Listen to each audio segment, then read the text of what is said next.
Are we live? I think we are. Oh, this is weird. Or is it? I almost have computers figured out. Yes, it does look like it's working. It does look like I'm live and I can move it. Sorry, I was just working on a video. And my stuff's still out from that. Someone says meow. That's like one of my first messages is meow. That's weird. Why is meow the first thing that you say? That's not a very good cat ear. It's too narrow. Level 8s unite. Yeah, we should.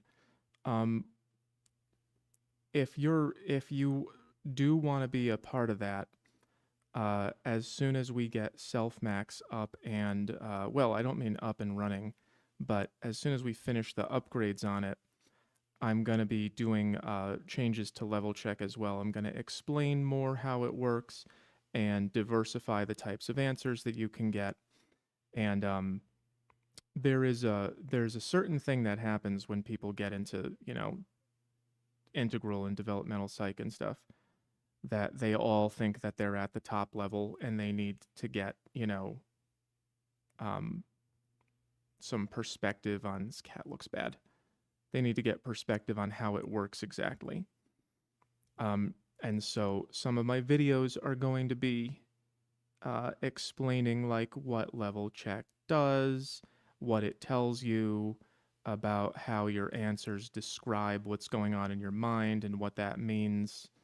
I'm just gonna give this cat like a weird boxy Cheshire grin smile. Cheshire cat. Um, so hopefully we'll get like a levels community going that does not have everybody saying like, "Oh, I'm a masterful sage from like I'm an enlightened master floating in the clouds." Because I have no doubt that a lot of you did answer those questions at that high level. Like, of course, smart people follow me. Of course, there's going to be a lot of them, but there's a lot of detail to get into on what those answers mean. And usually, if you did get a high score, if you got sevens, eights, and nines on level check, usually what it means is that that is how you think in your cognitive line. I'll get the map out. I organized my binder. Isn't that cool? So I can like show you stuff. Usually what that means is that you have a high level in your cognitive line here, like the main one that includes all the other ones. And then when you learn about how this is where you were when you were taking the test, because you were pushing yourself really hard, and the test is designed to push you higher too. So that means you probably are here on a normal day when you're thinking really hard. You're probably here when you're at work. And then in the rest of your life, you're going to be all over the place. Like I got high scores on it too, but I got a 3 on one of my uh, uh, modules in Self Max because that's just the way I've been dealing with that part of my life, and it seems honestly pretty accurate. Meow for everybody, yeah. Um, I should do so everyone knows where they are. The logo. I'm working on a really cool video coming up. There's an interesting guy who wants to talk to me about how the principles of attraction can be used to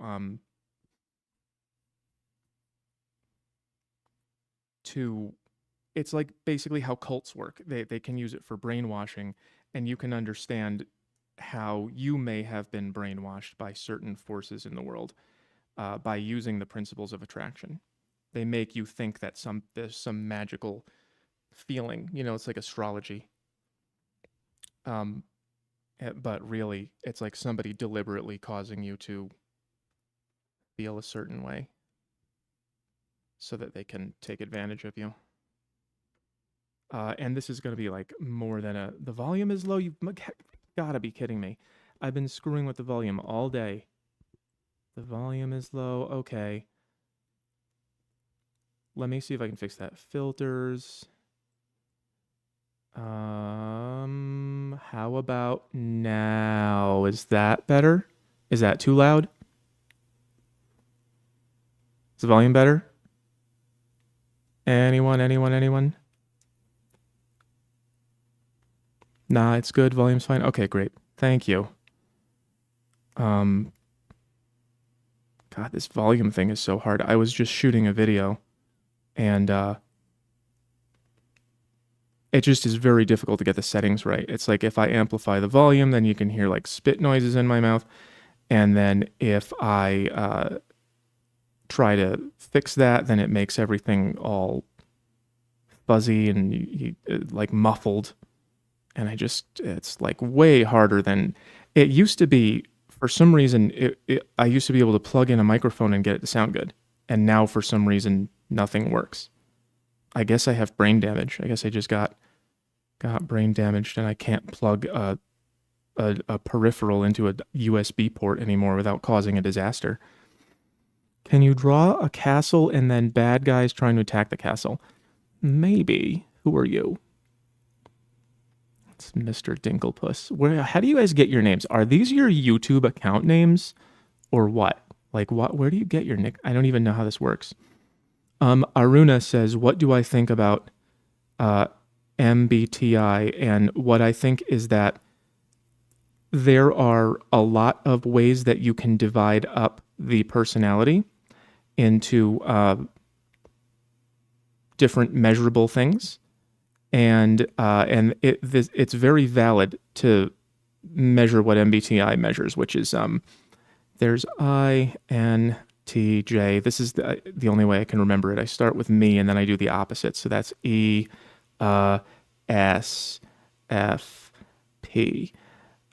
So these are continua where you can be like very much or in the middle or very much one way or the other. And where you land on these can describe your personality in some useful ways. And I think that these four particular continua are useful for determining what kind of job you'd be good at, like what way that you can serve the world. Probably, well, I don't know, actually. There are people who think that you can find who you should date with Myers-Briggs, but I have not worked with that. My experience using Myers-Briggs to match me to jobs was a very strong positive. And then every time I ever used Myers-Briggs with anyone else to see what they would like to do for work, very strong positive. It just seems like it's best oriented to work and such. Crow Sus says, I'm a female INTJ. Well, what do you look like? I like the INTJs. I don't like the, I can do E's. I'm good with E's, but, and I can do P or J, but S's and F's I tend to avoid. I like INTJ, just understand them. All right, let's go to the paid questions. I'm late with the subscription fee. That's funny. Says that every week. Still don't really know what it means. But thank you. Thanks for being here. Bow-tied white owl. That a lot of people are named bow-tied. And I don't get it. Like what is this meme? Should I Google it? Should I grok it? That's kind of funny. I hope we start saying that. I hope we start saying, should I grok it instead of Google it? I prefer grok to Google. It's just so much more useful and straightforward. Have you guys noticed that we got to the part of the future where you can just scream at your computer and it goes, here you go, and then it's wrong and you yell at it and goes, I'm sorry. Here's something else.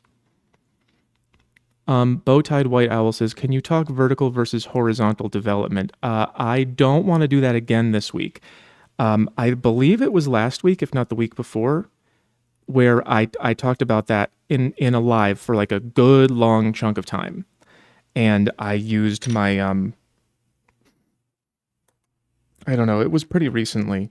I wish I knew which one it was. I used this thing, and I talked about vertical versus horizontal for like I feel like it was around 10 minutes. So if there's anyone here from last time, I kind of don't want to drag them through it again.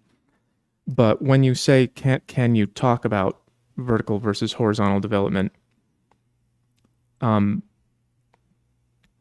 the place that I would go with that would be to just sort of like distinguish one from the other, and talk about them. And I'll just give you the short answer. Hang on, let me zoom in. I put my camera on a bendy thing so I don't have to lose quality when I zoom in. There we go.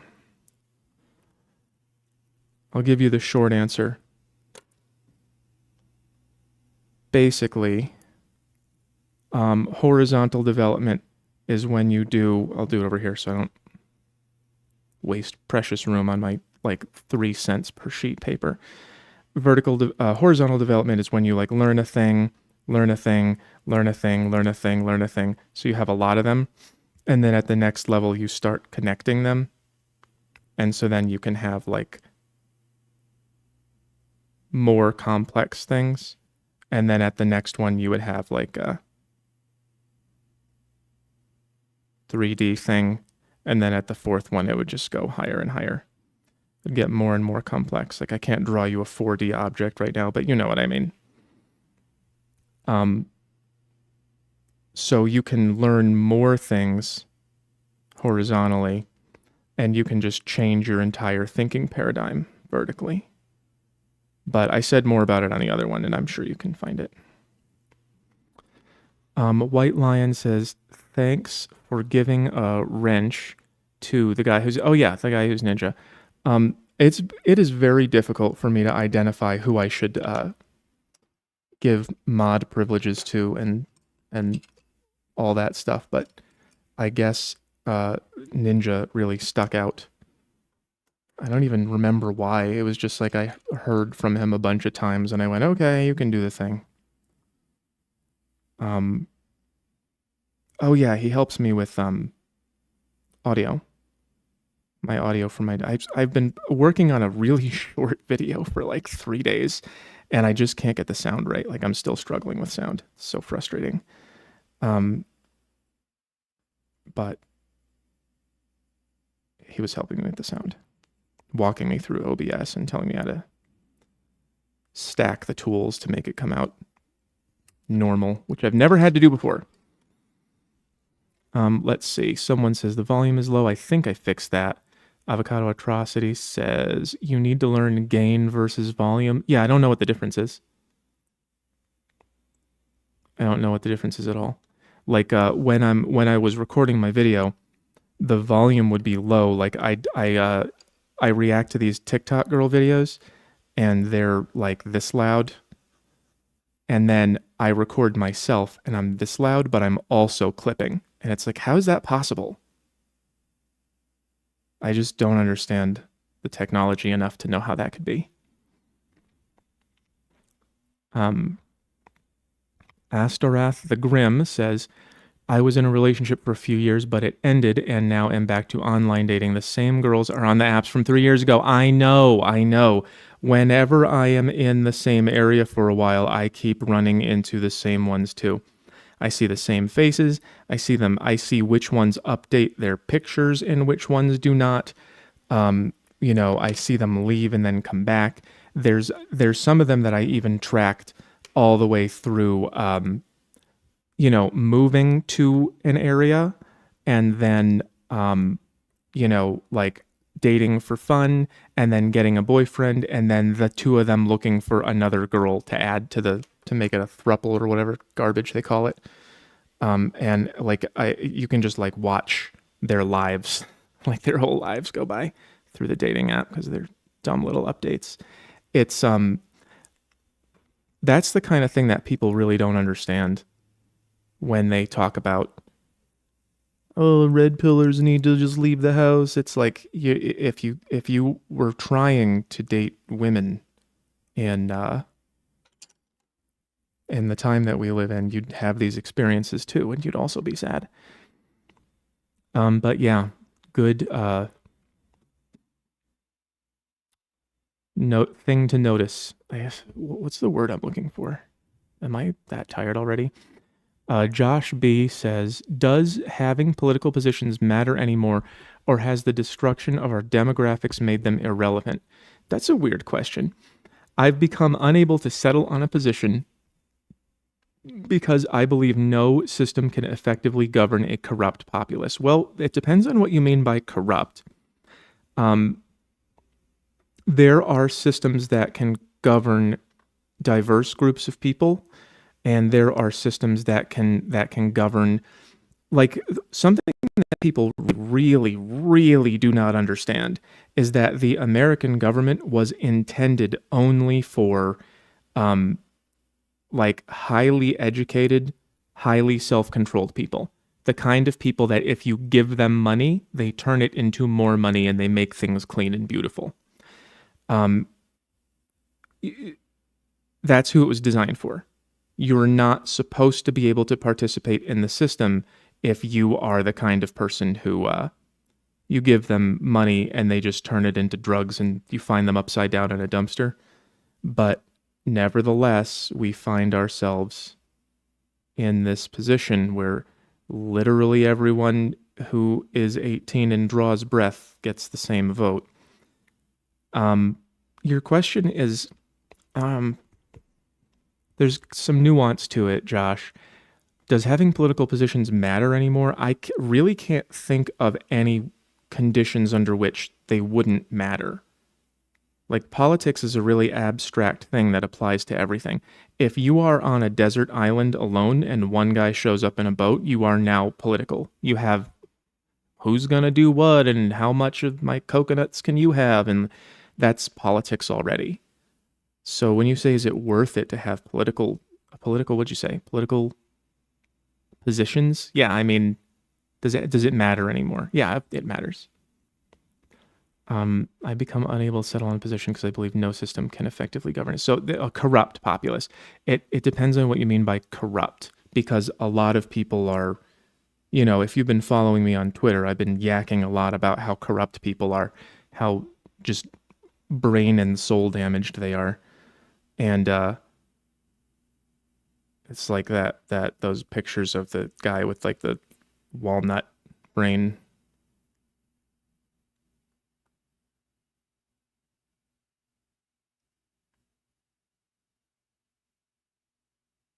I can't do it from memory, but you know what I mean.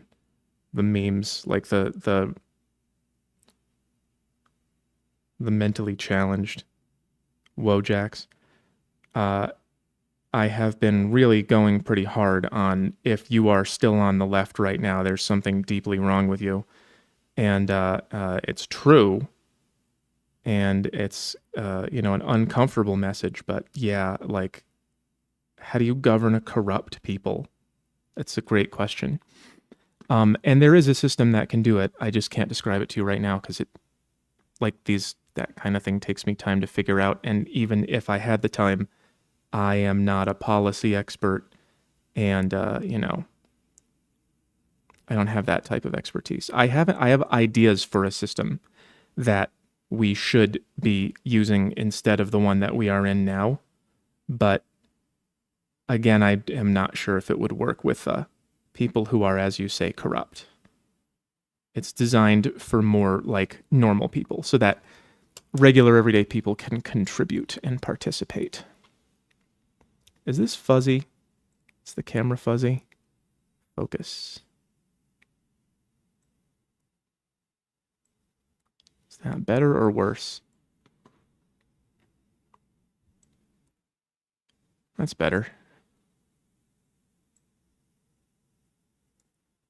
So yeah, sorry that I don't have like a much clearer answer on that, but for sure, times are weird, and people are corrupt. But yeah, I don't know what is the system. But definitely don't just be like, don't go, oh, politics are over. No, it's probably more important now. Mr. Playlist Man, thank you for the large donation. That is very cool. I like it when people do that. I will write your name. Mr. Playlist Man. He says, hi, Mr. Math. Got a situation. A friend of mine was taken advantage of because her drink was spiked. That sucks. She refuses to report the name of the guy to authorities, saying they won't believe her. Yeah, so that's, I've heard every possible angle on this story. I've heard this story from so many different people, so many different ways, and it always really, really upsets me when people get drugged. I can't really understand the kind of person who would want to drug someone. That's I just don't get what the motive is. Like, do you don't hate yourself after you do something like that to somebody? But anyway, there's all of the elements of that story are, where were you? Who was he? Did you know him? What, all of that stuff that's missing from what you're telling me about it. When you say that she refused to go to the authorities because they won't believe her, I've heard that from a lot of women. They say that it's like not even worth it to tell people because they just kind of make it harder. Like you'll go there and they'll say, well, how do we know this and that, and what were you wearing and all that.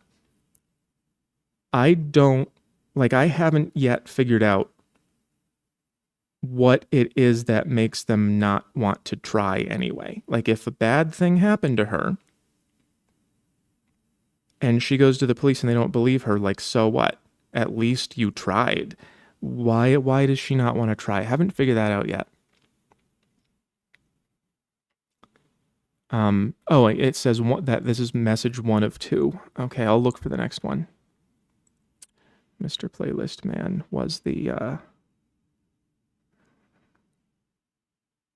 roofie conversation.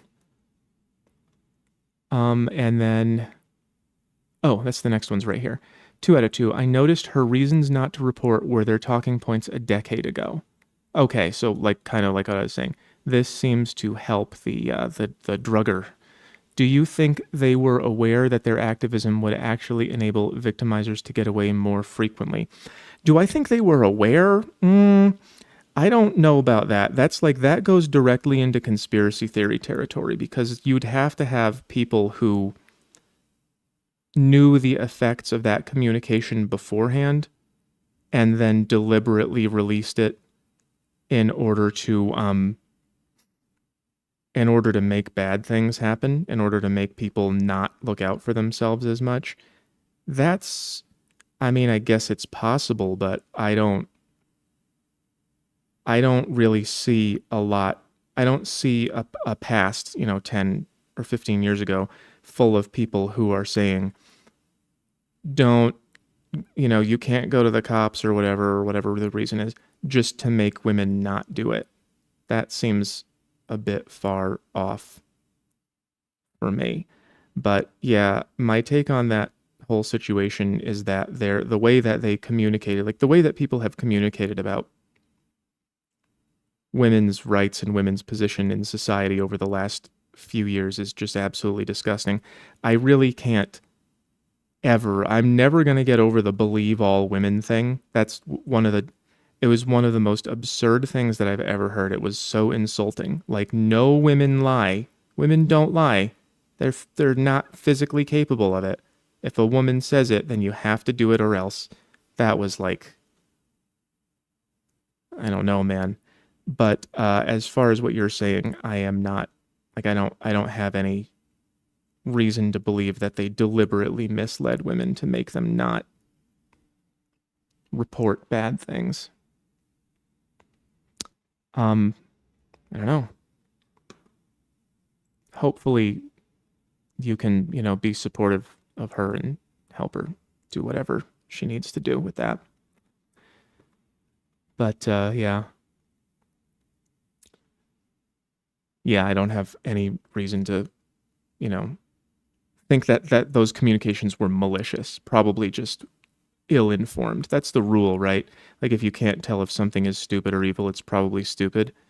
And the reason that that's the rule is because someone would have to be smart to do that, and people just generally are not that smart.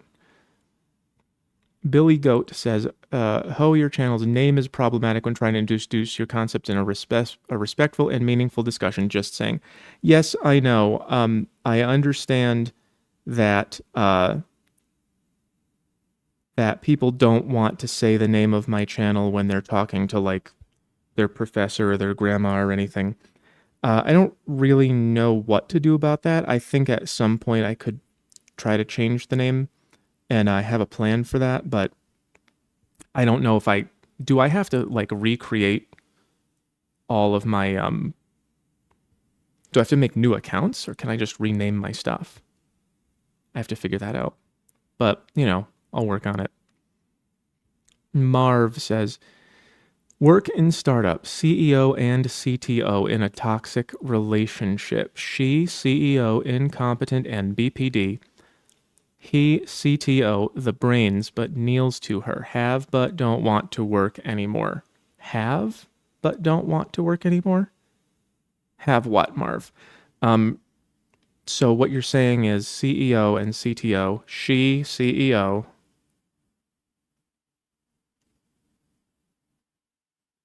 CEO, and him, CTO. What's CTO? Is that Chief Technology Officer? Because I know CFO is financial.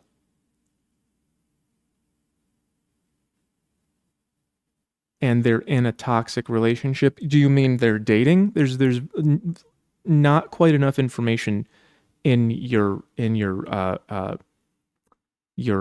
chat, Marv, in the message.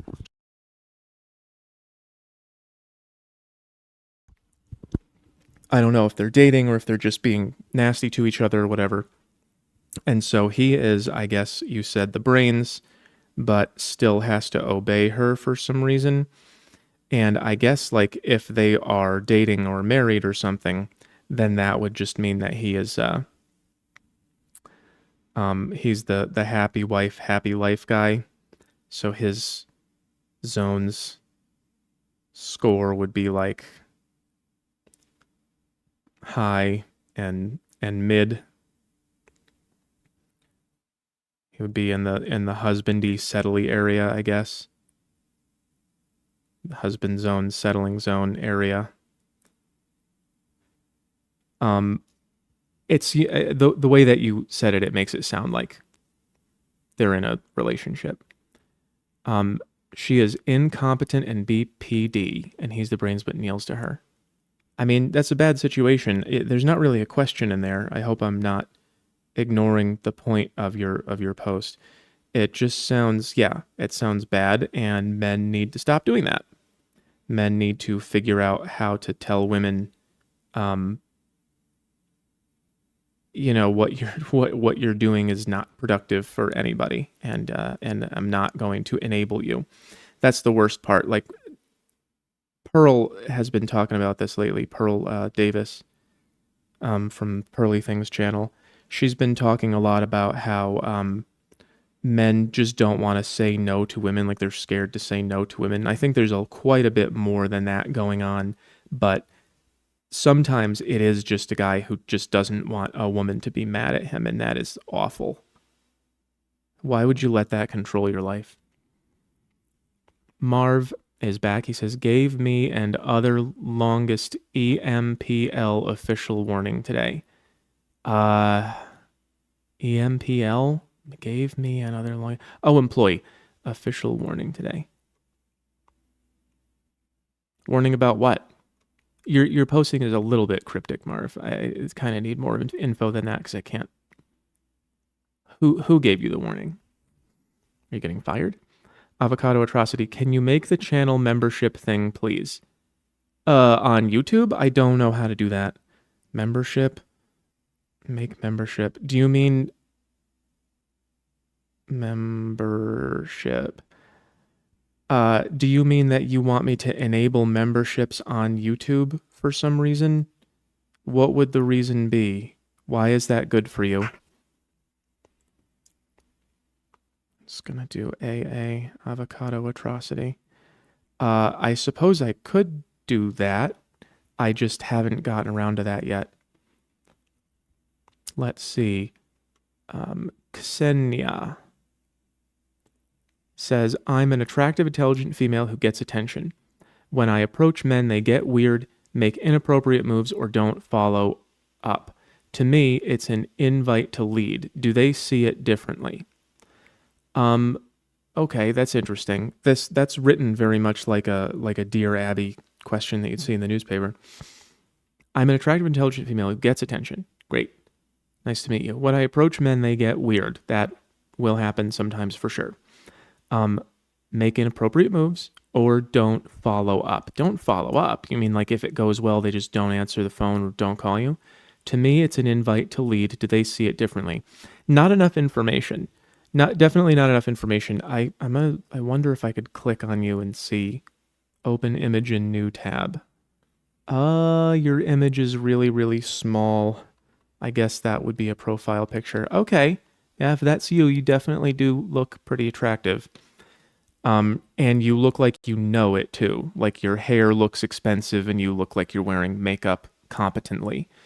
So yeah, you are definitely the kind of woman whose appearance makes men feel like, well, I don't know if I can handle this one. Like she cares a lot about, looking like someone to care about.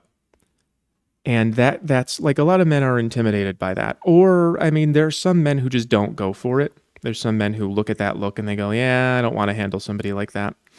But without more detail on like who the men are and what you're saying and where you're meeting them and how long it is that they're not answering, without any of that, it's hard to give you more resolution on it.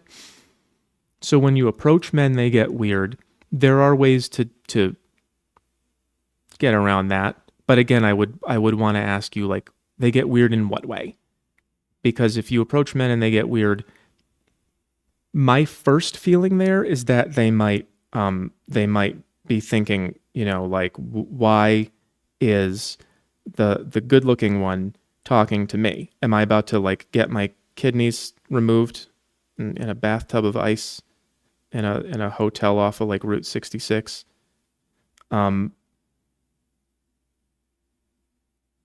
That is the first thing that comes to my mind. Like I remember back in high school, there was a girl who hit on me a lot in gym and phys ed, and I just didn't interpret it as being genuine because I just did not like myself back then. So this girl was when I think back to it, I was just like, man, that would have been a really different experience of high school if I could have accepted attention like that. And it definitely made me weird. It made me like defensive because I didn't like myself enough to believe that she was serious. So I thought she was making fun of me, but she definitely wasn't. You should probably, if that's what's happening, or if you think that's what's happening, maybe you could be like a little bit more literal. You might have to club them over the head with it. Like one thing that I know women do, one mistake that they make is that they think that men get the subtle details of things. You can kind of say to men things like, I am interested in you. I am hitting on you. In case you were wondering, like in case you're not sure what this is, I am interested in you. So just so you know, here's my number. Call me back later. I wish I had more information so I could give you a little bit more finer details than that. But yeah, if you are desirable as you appear, you should be able to get men to be interested unless they are feeling like, oh, wait, I don't deserve this. That's kind of the feeling that a lot of men get. Like, why would she be talking to me? This must be a trap. So you can get over that by making them comfortable in other ways. Rattle Me This says, in Zones 3, when you describe the attitude aspect of masculinity, you outlined humility. It's humble to own up to personal strengths. I don't get that question. In Zones 3, when I described humility, it's humble to own up to personal strengths. I don't know what own up to personal strengths mean. Own up to me sounds like admitting you did something wrong. And talking about your personal strengths isn't humble. So the question is a bit confusing. Did I write humility on Zones 3? I don't remember that. Just gonna take a peek real quick. I don't see it. Yeah, I don't know where that question came from, Rettel. Sorry. You outlined humility. I'll think about that one for a minute. Sneed World, oh boy. How do you feel about these AI narrated modern women are terrible slop channels? Oh, I haven't seen one. You could maybe send me some if you want to go to my my link tree and I have a contact form. Maybe you could send me some of the slop because I watch very little content these days. It's basically just flipping through TikTok for more content, and then like whatever I see on Twitter. I'm not really clicking around myself on the channels in the space. So I have seen some AI slop though. Like one thing that was really disappointing to me was when I was working out the other day and a Jordan Peterson video started playing, and after a minute or so of it, I just felt like that's really strange. That doesn't sound like something Jordan Peterson would say. And I went and sat back down at the computer, and I realized that it was AI slop. It wasn't him at all. They were just like emulating his voice, and I was like, oh no, I totally thought that was him. There was no doubt in my mind. I was listening to Jordan Peterson. I was like, that doesn't sound like. It was just like a normal intelligence person writing what he thought Jordan Peterson would say, and then having the computer try to make it sound like him, which it sounded like his voice. It just sounded like 100 IQ Jordan Peterson. It was bad. Someone said something about a castle earlier. Modern women are terrible slop channels. They seem demoralizing and unproductive, he says. They are, of course they are. But, negative emotions make people interact more, and interaction drives the algorithm. So there are people out there who just don't care. They just go, oh, if we make people really mad, they'll click on our stuff more so that they have more opportunities to say bad words. Also, please draw SpongeBob. I don't know about that. White Lion says, the real question is playlist white knighting. I don't believe all women. What proof does he have her drink was spiked? Oh, playlist must have been oh, right there, of course. Is he white knighting? Well, I can't tell. When someone comes to me and says that, that happened to one of their friends, I tend to just assume that they are correct. No, I mean, I know what you mean. Like, did she maybe just make it up and she was coming to him for sympathy or something? But why would she go to somebody who has nothing to do with her? I don't know about that. If that actually did not happen to her, why would she just go to a friend of hers and say it did happen? What does she get out of that? Just causing trouble, you think? Maybe. I'd have to know who the people are. Maybe they all knew each other or something. But yeah, I mean, that is a possibility. I didn't want to bring it up, but since you gave me $20, I guess I'll talk about it.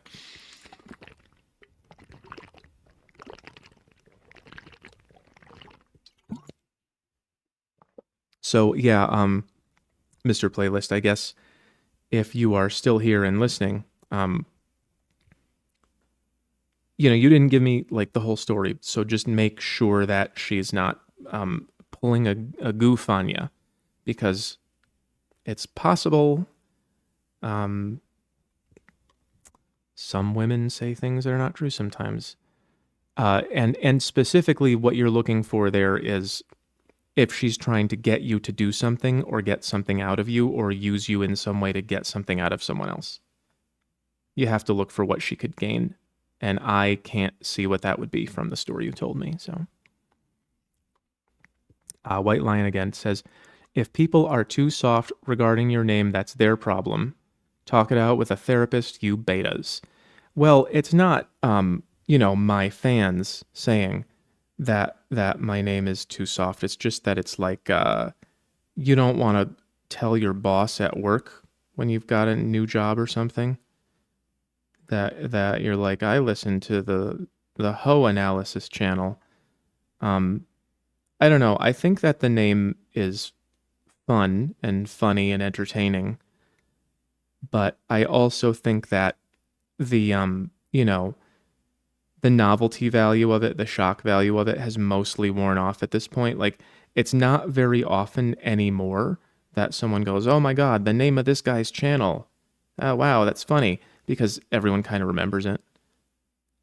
So, I'm not sure if it benefits me to keep it, but I was kind of thinking of when I get into less dating content, which is going to be soon. Like in the next few months, I'm going to do less dating content and more uh, like spiritual, psychological, political, philosophical. And it's, I'm never going to stop doing the dating content because it is all related. The major problem that we have in the world right now is that that feminine ways of thinking, unhealthy feminine ways of thinking, are causing the destruction of the Western world through decay. It's like a lot of entitlement and lack of accountability, causing people to behave in ways that are very destructive. But when I rebrand, it's just gonna kind of be like the Home Math girl stick figure, but a guy. And I think I'm just gonna do like the chakras and call it Soul Math. It's red, yellow, and I'll just put like little circles around them. And that'll be, irritating to people in another way because they'll go, "Oh, chakras are fake," and they like not be open-minded about it. And then everyone will be talking about it anyway, and they'll have to go see it, and then they'll feel dumb. I just like making people feel dumb, I guess. I think that's probably like one of the bad things that I still do. I just kind of set my life up in ways to that I know people will be confused about so that they can be wrong. And then I go, yeah, my channel's called Ho Math, but did you watch it? Or did you just guess what was in it? I just kind of get a kick out of making people feel dumb about being dumb. Stephen Bagnell says, my roommate told me, oh God, it's jumping all over the place. I was reading it and now it's gone. Scrolling. Okay. My roommate told me to start setting up dates via phone calls. So far, it's had a 100% success rate. The women seem so grateful that I called. Why are calls so OP compared to texts? I have never heard of this before. I have never heard anybody say that they don't call people to set up dates. Are people of dating age communicating via text and you don't call the girl that you want to date and say hello with your voice and let's go do something? You just text. Her phone just goes bzz, and it goes like, what? Let's get married. Love you. So great meeting you the other night. Is that it? I have not heard of this. the way that I have always done this is I will use text messaging to like check if she's available. If I meet her on a dating app or whatever, I'll go, hey, hi, text, text, text. And then as soon as I know that she is responding and interested, I go like, do you have a minute? Do you want to talk? I do that like right away. Because so to answer your question, which is why are the phone calls so OP, which means overpowered for anyone who doesn't, for anyone who's not cool. Why are they so overpowered compared to texting? It's because you're having an exchange of like actual personal energy.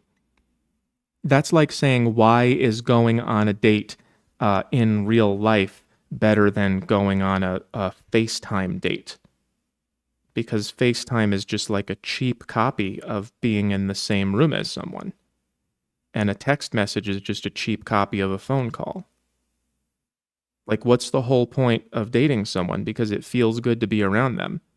And you're not even gonna do the voice. You're not even gonna send her your voice. You're just gonna go, here's some text.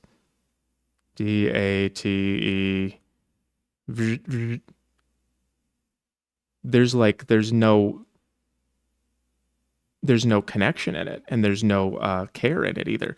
It doesn't demonstrate that you value her at all. So yeah, I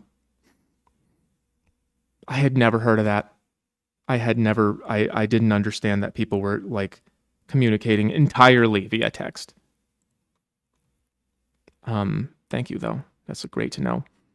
Ronald says, dating a girl with a 1-year-old. She says she loves me, but hides me from her BD. Baby daddy? Hides me from her BD? I guess that's baby daddy. I hate that term. Oh my God. I guess we don't have another term for it that's shorter, but it's just like repulsive. I hate that word. So she hides you from him. Well, that's bad. I don't know why it's bad, but it's bad. What to do? I mean, I would just run if I was you. Why are you, how old are you? Why are you dating someone with a 1-year-old? And what is this guy doing in her life? Like, why are they talking? You understand that this guy had a kid with the girl you're dating a year ago. And he's still around, and she's preventing you from having contact with him. Is there anything about that sounds good to you? I would say, hey, look, I gave you a shot, but you're doing stuff that's very clearly not good for me, so I'm leaving. That's what I would do. Astaroth the Grim says, ideas on punishing / shaming men that buy OnlyFans content. That's a good question.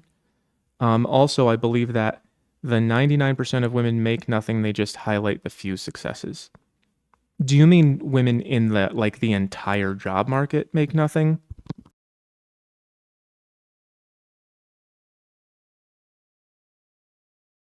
Or do you just mean, because you were talking about OnlyFans there. I don't think it's 99% of women. I think that it's hard to guess percentages. I know that there are women out there who have jobs where they just do nothing and complain. They show up and make everything harder, and then they also get paid. I don't know what the percentage is. I actually would not have a very easy time guessing, because I've spent so little of my life. Excuse me. I've spent so little of my life in an office. So it's tough for me to guess. Like, I remember I had a job a really long time ago where I worked with 2 girls, and one of them was pretty competent and the other one was just like a drag. And then there was another room with other workers in it who did a different job. Like we were in the writers' room, and then there were graphic designers in the other room, and there were a bunch of girls in there, and I have no idea whether or not they were good at their job at all because I didn't work directly with them. Yeah, it's hard for me to estimate what percentage of the girl jobs out there are girl jobs that like don't need to exist. But your other question was ideas on punishing or shaming men that buy OnlyFans content. Well, how do you know if they do? Are you saying like if you already know that they buy it? I mean, make fun of them, mock them, tell them that like you're spending your time and money on a girl who thinks you're an idiot, and go find those videos of OnlyFans girls talking about how dumb their fans are and how they think they're gross and they don't respect them, and tell them, yeah, that your girl definitely thinks that about you. There's 100% chance, because if she didn't, then she knows where to find you. She knows where you are and how to talk to you. But she will take your money, but she is never going to talk to you or touch you or anything. Remind them of that. Just remind them like you're disgusting. You're being disgusting. You're doing a bad thing for yourself and for society, and you're spending your money on gassing up this undoubtedly mid do nothing, kind of girl who could have had some kids, and sent them to school and contributed something to the world. But now instead she's just collecting your money because you're sending it to her. And what do you think you're going to get back for it? Just talk to them about what they're going to get back for the money that they're sending these girls. And, yeah, make fun of them, make them feel bad about it. Like that's one thing that we really need to be doing more of, is making people feel bad about the bad things that they do. For the last few decades, we have been like, oh, you have to accept everyone for everything. And no, you don't. If someone is doing something bad, you just go, hey, dumb jerk, shut up. Stop doing your dumb crap. And then, don't hang out with them and tell everyone that they're doing it. It's because, oh yeah, you spent all your money on OnlyFans. Like, do that in a restaurant. Oh, he can't. Yeah, no, he didn't tip you because he spent all his money on OnlyFans. Like, shame them. Make them feel bad about themselves. Marv, they are dating. He's super unattractive except money. Okay. Well, I guess that's probably your answer then, man. If he's unattractive, he probably just can't do any better and knows it.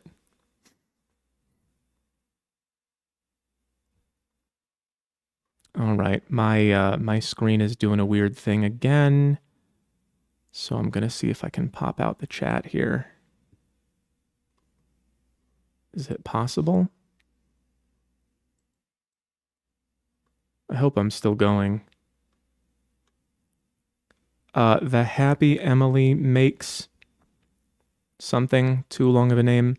Talking about the name Homath, just explain is about women's hoe phase and how that phase will ruin women's life and destroy society. They chose the label hoe phase, you just adapted it. Yeah, I actually named it this because somebody commented it. I didn't start my channel named this. Someone said in the comments, and it was about a girl calling herself a hoe. She said, "Where are the men with no hoes?" And it's like, well, in that particular instance, you are a hoe, yes. Just gonna refresh my window real quick.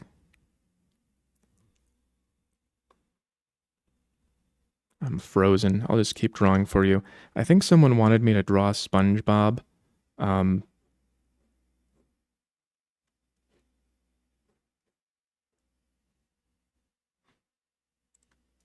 just kind of do this. Let's make one like a pentagon.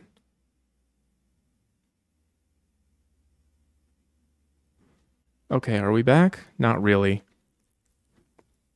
My window's loading. Let's draw you SpongeBob for a second. Just kind of do one square eye in the corner with an X for a pupil. And then the other eye just like on the side.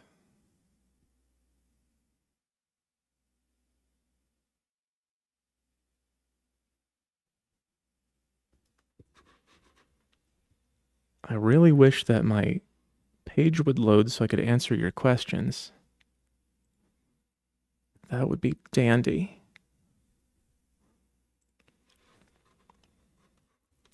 It's like totally frozen. I guess I can keep doing SpongeBob for a second. Someone asked me to draw a castle or something, but then again, I don't think they paid me for that question, so it comes last. Okay, I'm back.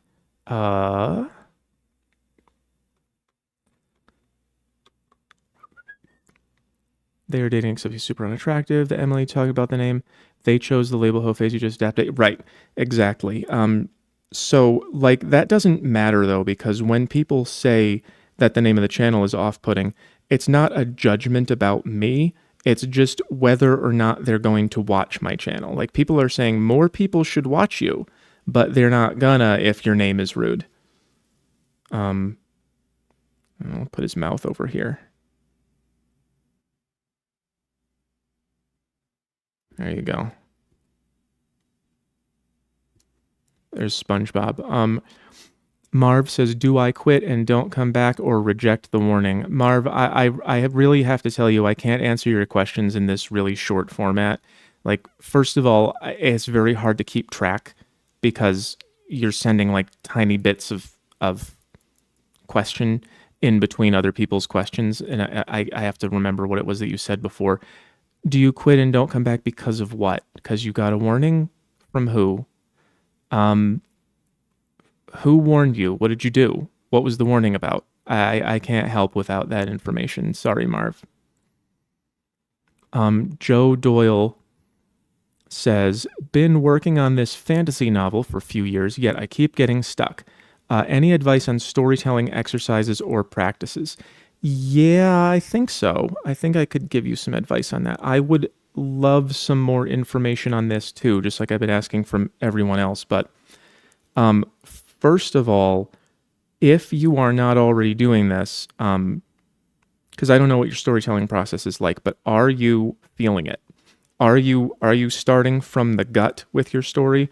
Are you starting from your emotions and your sensations and thinking about what you would do if you were your characters and what you would do if you were a different character and what someone else that you knew in your life would do if they were that character? Are you thinking about where you want things to go, where you don't want things to go? Are you integrating your fears into the story? When you are like when Stephen King writes, I haven't read Stephen King. I'm just using him because he's famous. When he writes what's the word? Horror, right? He writes horror novels. So he must think of things that would be scary to him. That process can get really in depth. And that's most of what I do when I get creative. I think about where I want to go and where I don't want to go. And the creativity kind of flows from that. There was, oh boy, my papers are all over the floor. Here's how tired and stressed out I've been. I've been living in this place, I think, more than 2 months now. And I forgot to order just like a paper organizer, just like one of those things that like has shelves in it and like a little drawer on the bottom, like the grid. I forgot to order one in my there. It's $20. It's $20 and it shows up in like 2 days from Amazon, and my papers are all over the floor. I had to just go reach for one. Where is it? Okay, there it is. I posted this to Twitter the other day, and it was in response to an Andrew Huberman post. And people were saying why he was explaining shower thoughts, and I think that his answer was not comprehensive. So I explained how shower thoughts work. This is your louder mind, your more conscious mind, and this is where your creative thoughts come from. And this is when you are at work. I got the labels wrong. So this is when you are at work. Your creative mind is over here doing its thing, and it's always on, it's always there. But you are like, you gotta work, or you're on a date, or you're hiking up a mountain or something. Like you're doing something that you have to focus on, so you don't see your creativity. And then when you're just laying around on the couch, you're looking at the part of your mind where the shower thoughts would be your little creative thoughts, but also that other part of your mind is obscuring it and saying, well, what if we did this, or what if I think about this memory from high school or whatever. Your loud thoughts are blotting it out. And that's why when you do something like take a shower or wash your dishes by hand or something, it's something that takes the bright light, the conscious energy, and moves it out of the way, because you don't have to focus on it like over here. Like at your job, you have to think about how to do your job. So your attention is on it. But when you're showering, you don't need your attention on it because it's so easy and you've done it so many times. So you can have your creativity come out. So you could use that technique. You keep getting stuck. The question I want to ask you is, where are you getting stuck? What are you getting stuck on? Which parts of it? Maybe you could look into that and check on yourself. Like, why do I not want to write this next part? Because I don't think that I've ever gotten writer's block. I don't think that I get that, because I just know what I want to come out of me. I'm not always competent at it. Like I especially with music, I can't always make it sound the way that I want to, but maybe just being honest with yourself about why you don't want to write it. Like, is there an emotion that you don't want to confront, that you don't want to have to put it down on paper or something like that? Any advice on storytelling exercises or practices? Yeah, I mean, I think that those two would help for sure. The Royal We says, what do you make of the double slit experiment? I don't know. For anybody who doesn't know, the double slit experiment is a physics experiment where they sent waves through one little slit in I don't know what it was in, so something that would block it. And they shot like one, I think it was a photon. I think it was one photon at a time through this slit in something that would physically block it. And then it would project onto the wall, and it would come out like, the dots would come out, predictably in a vaguely in the shape of this thing, because it would go through there and just go hit the wall. But when they did it with two, it creates what's called an interference pattern.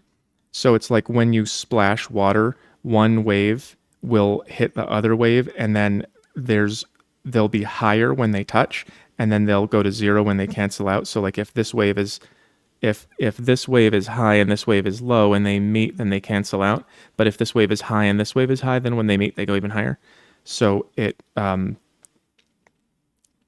goes from like this kind of wave and this kind of wave to when they meet up, like this would be higher, and then down here would be lower where they're canceling out. So what they found was that even when they shot one photon through this thing, it would still make an interference pattern where it's like it's hard to draw, but instead of like you'd expect it to just be two things, instead of that, they would see like a pattern of them. It's hard to draw. You can look it up, but they saw a pattern of them interfering with each other. And what people take this to mean is that Oh, and it's more complicated than that. When they observed it, when they said, "Well, wait a minute, why is there an interference pattern?" Then they observed it here, and then it went back to just being the two slits. And so there's something about the act of observing it that makes it go from a probability to a definite, and people get kind of magical about that, and they say, oh, so then the like the human act of observing something is what creation is, and maybe that's true. It certainly is the shortest um, distance to travel from not understanding that to understanding it. It's like that would be the simplest explanation, but what I make of it is not much. I just don't I don't get physics enough to be able to comment on it. If I heard something from a physicist, I might be able to judge a little bit better. Xenia says direct approach. That was this one with the nice profile photo there. Ask if they're single, small talk, then ask if they take me on a date. I get a stranger danger vibe or a yes with no follow up.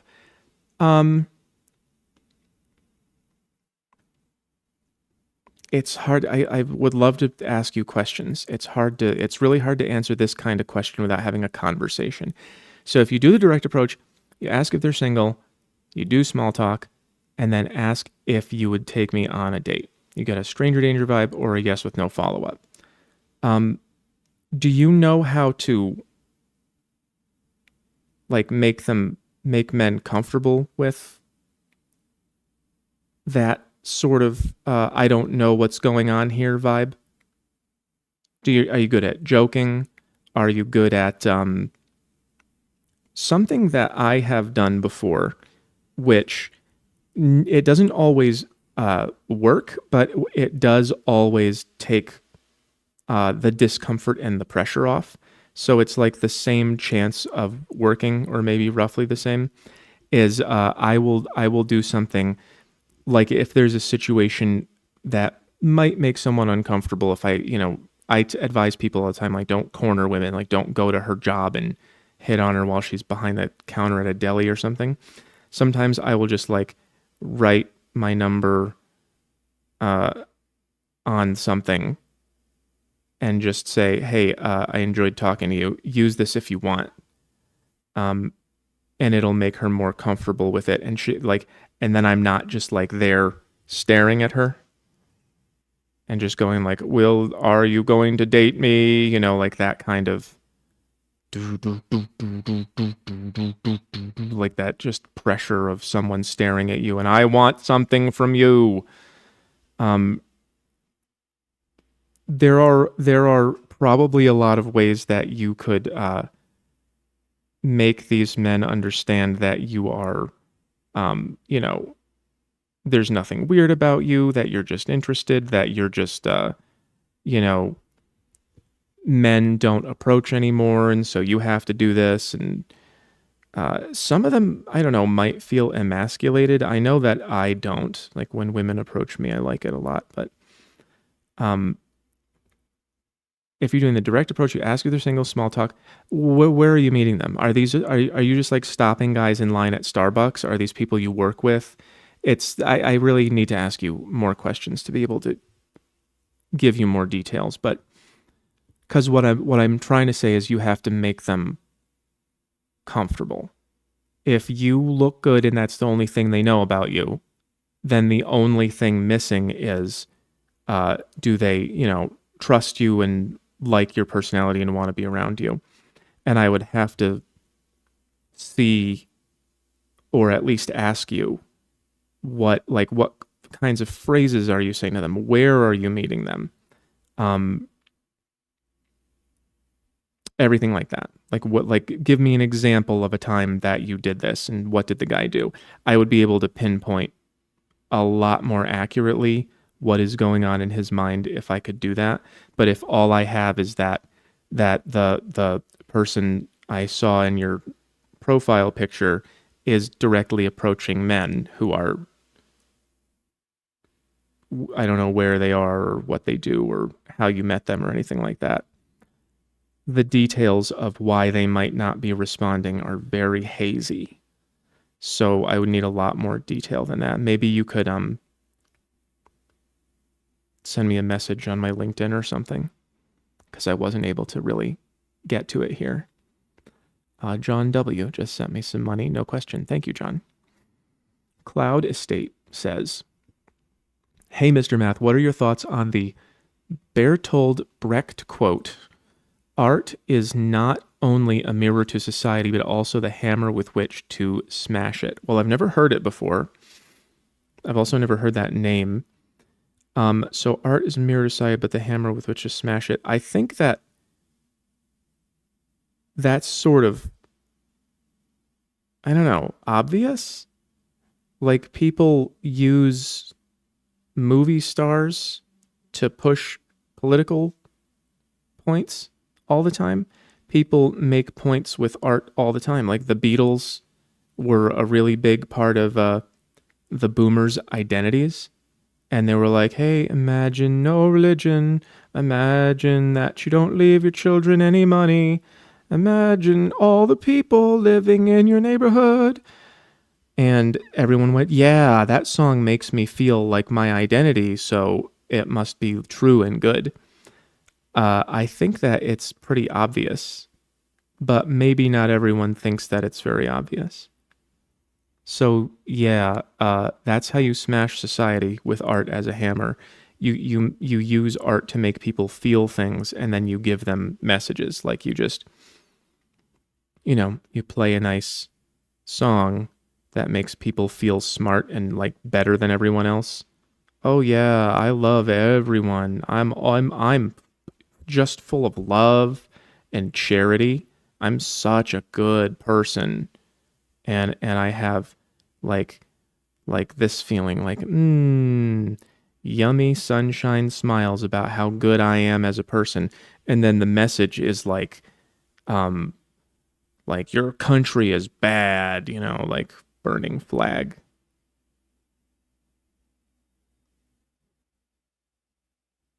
Uh like, that's stuff that really happened. There's all songs about America bad, um that people just used to rock out to, and they think of their childhood and they're like, what was it?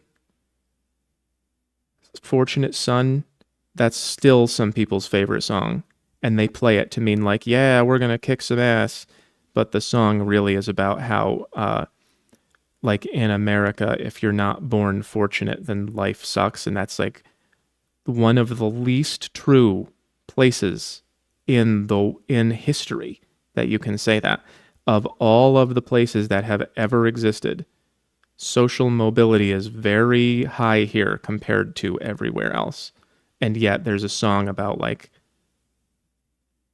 if you're not born rich, then life sucks. And it's like, well, maybe like statistically speaking, for sure, but relatively, not so much. I never finished coloring my dude. So yeah, I think that quote is apt. Kalk Kogan, oh no, it jumped on me again. Okay, Kalk Kogan says, you said girl third level thinking be nice is damaging socially. That's not quite what I said, but I understand that maybe you just didn't have room to write out the whole thing in there. Makes me think women want to usurp esoteric masculine power, i.e. girl boss, but then we have no feminine power integrated. What you think? I don't think that it has to be that complicated. I think that women have a very natural tendency to try to boss men around to see who takes it and who doesn't. And when the men do take it, then they don't respect those men. That's what makes this entire task of just being human and finding a mate so hard, particularly if you're a man. It's that women will constantly and almost exclusively ask you for this stuff. and they'll go, I want a guy who is like this and the quality time and is supportive and nice and they don't talk at all about these things that they want. And then you give them this and they go, he folded. Like he gave me too much too fast. But then also if you withhold it, then they go, well, he's not giving me enough fast enough. And you have to, be able to figure out what do I have here and what do I need to give her here to get where I want to be. And I don't think that it necessarily has to be like a big complicated Jungian analysis and the anima and the animus. I don't think we have to get into that to just understand that women will say, well, you should make me equal. I know that I don't do the job you do, but you should pay me equal. And then we go, no. And she goes, not fair. And that's like a test. You're supposed to go, shh. You're not doing the thing, so go be useful elsewhere. And if you are doing the thing, then sure, you can get paid. But if you're not doing it, like that's the problem. So I don't think it's necessarily like that they're trying to be men or take over the role of men. I think it's just a test that we're failing.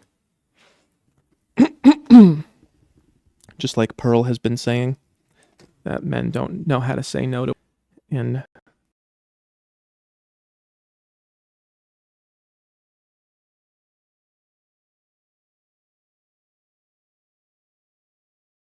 I'm frozen again. Okay, I'm unfrozen. All right, Tomas Oltellado says, hi, Homath, so much time since my last comment, haha. What's that you draw about MBTI? How long ago? That was just today. It's at the beginning. I think it was one of the first few questions. So it's just back there. John W. says, took your levels test, 8 in all categories except one, relationships, was a 4. How common is this degree of variance? I have not looked at the statistics in that great of detail. The level check test is it's novel. I don't know of anybody else who has administered the levels assessment in that manner. Typically, they have to employ people who know what it is like to be at those levels to assess everyone else. And that's what I was doing when I was doing the test personally. So I just trained level check to do it. And, I need to give it further training. I think it's handing out a lot of high numbers, but I don't think that they're like super inaccurate. I think that if there's people who are getting straight 9s, that they're probably living at level 7 most days.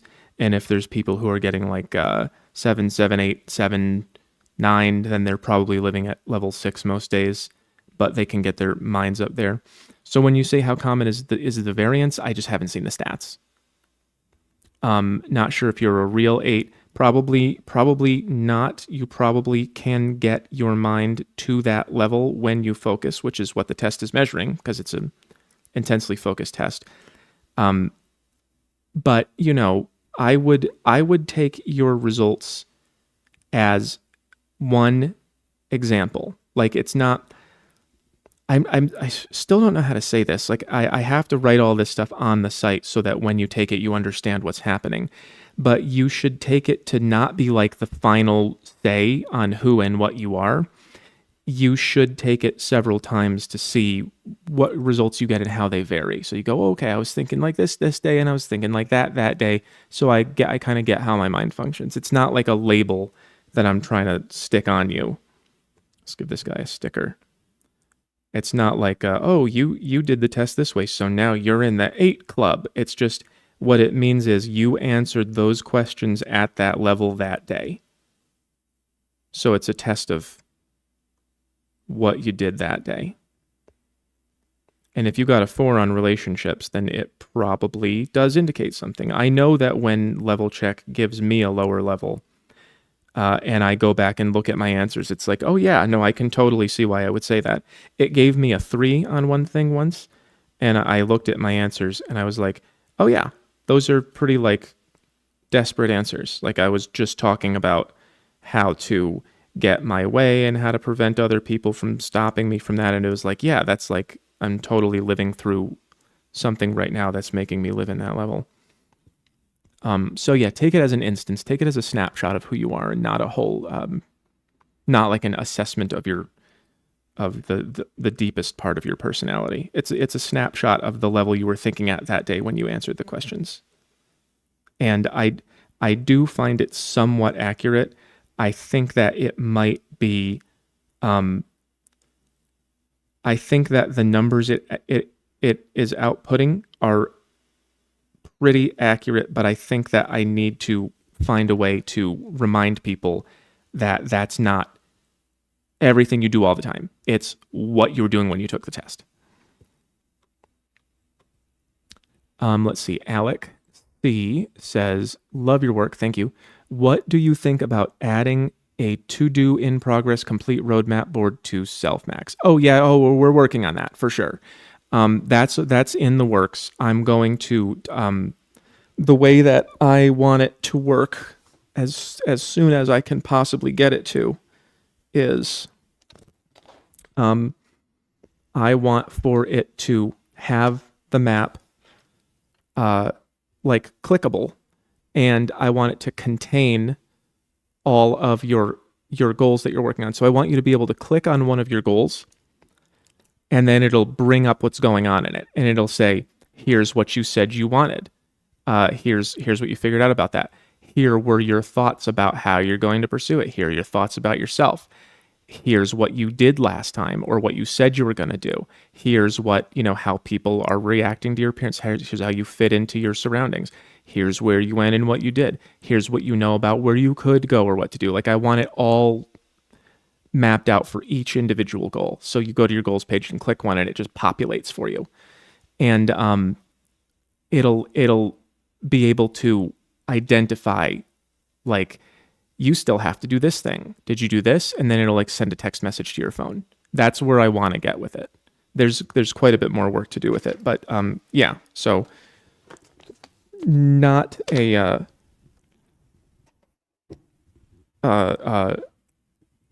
not a needed suggestion, but a good one. Like, I was already gonna do that.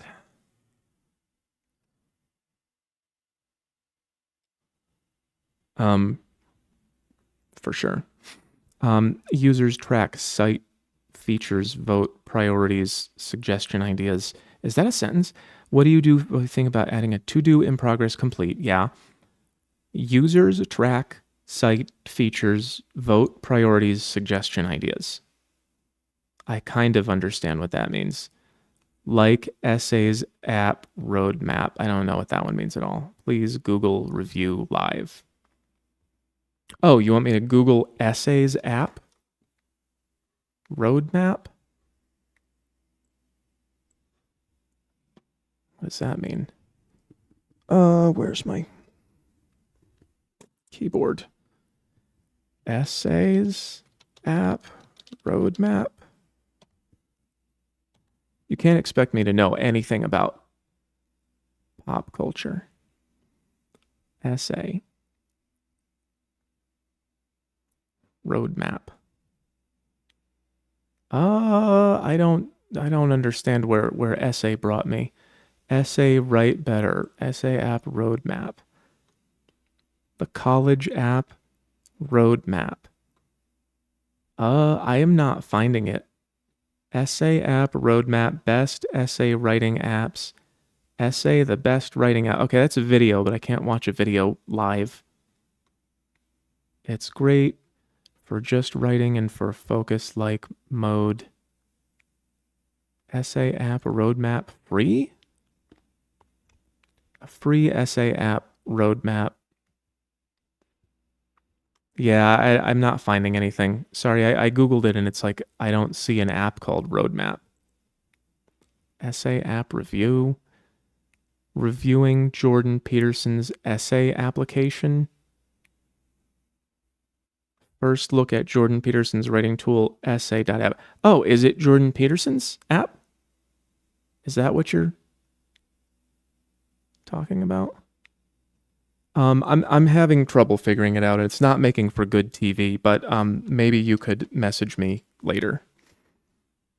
once I, maybe you send me a link or something. Sorry about that.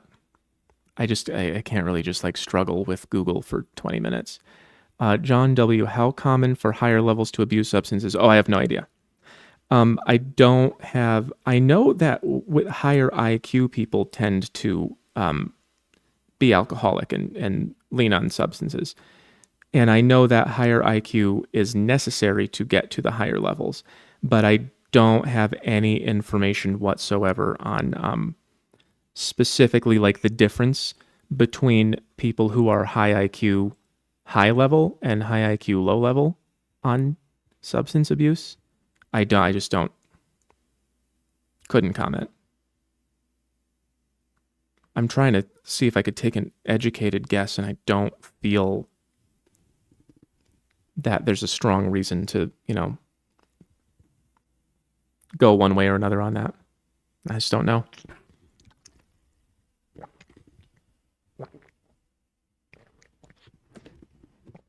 Okay, let's see. Joe Doyle says, the world building keeps me stuck because I feel like if I can't make the cultural environment believable, then oh, you're the writer. Okay. Yeah, I just didn't know what you were talking about for a second. The world building keeps me stuck because I feel like if I can't make the cultural environment believable, then my characters won't. World building keeps stuck. If I feel like I can't make the cultural environment believable, then my characters won't what? If I feel like if I can't make the cultural environment believable, then my characters won't. Then they won't believe it. I don't know what they won't. Why are you struggling to make the cultural environment believable? Like, there's a pretty broad variety of cultural environments that were pretty goddamn unbelievable, but they still existed. Like, think about North Korea, all the Soviet countries. Think about what else has been ridiculous. What else has been like really ridiculous? The Wild West was pretty nuts. Like, people went and lived out in dust and shot each other. The Mayans, who would, cut people's hearts out on top of pyramids that they may or may not have built. What would be the difficulty in making the cultural environment believable? Just, take stuff from real life. Do you do that in writing? Do you take things that have happened and just like palette swap them? Could you create something that is like but not necessarily a gulag? Could you create something that is like but is not necessarily World War II? Start with something that did happen and then just change it to be your story until it's your story enough. And then that should help it be quite a lot more believable. Yeah, base it on real life. Like, everything that you create, it comes from real life anyway. Whether or not you know it, you are just mixing up different things that you have already seen. Like, there isn't any real thing as creativity from nothing. I could show you what that looks like.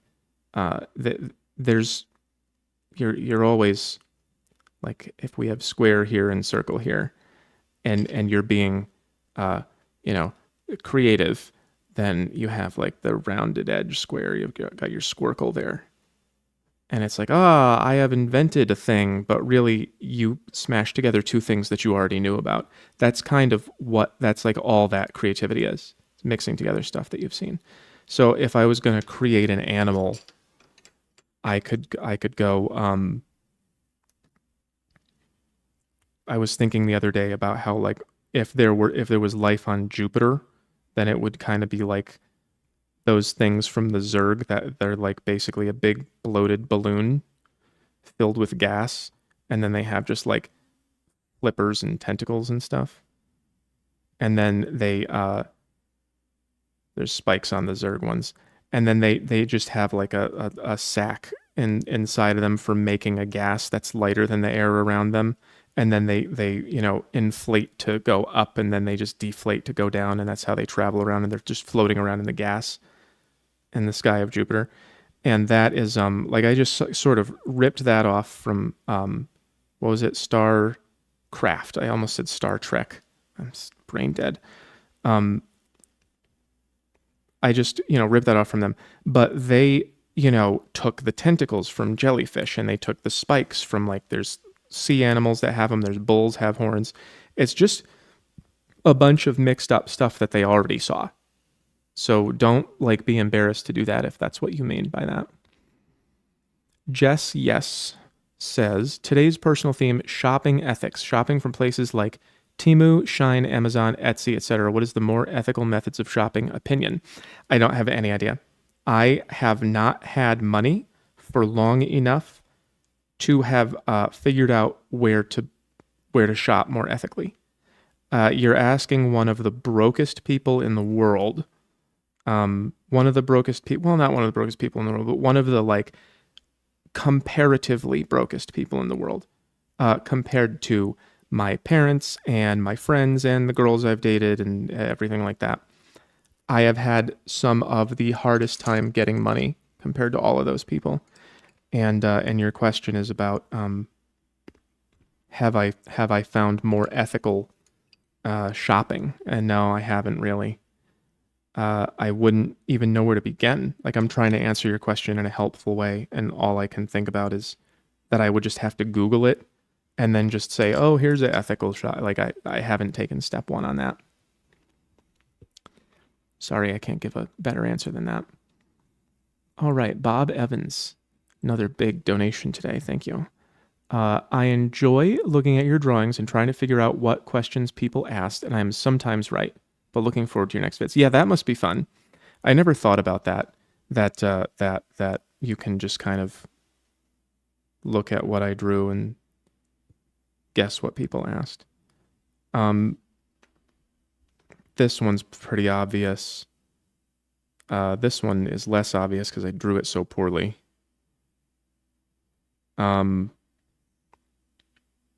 Yeah, I think that this is. I'm not sure if I finished that point earlier. This is probably going to be my icon for my rebrand. Just the guy, annoying little guy. Yeah, thank you, Bob. That's appreciated.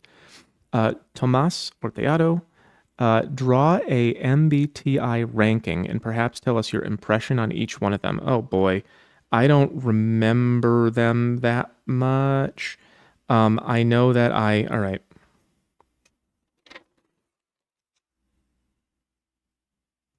Let's do it. INTJ.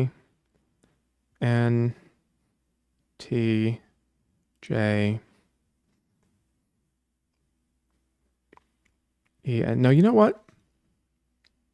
I can do a grid.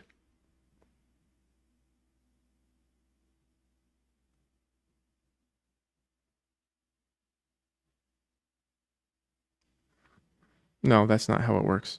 I'm too tired. NENES. Ugh. Look at what you made me do. You made me think about things that were not directly in front of me. INTJESFP.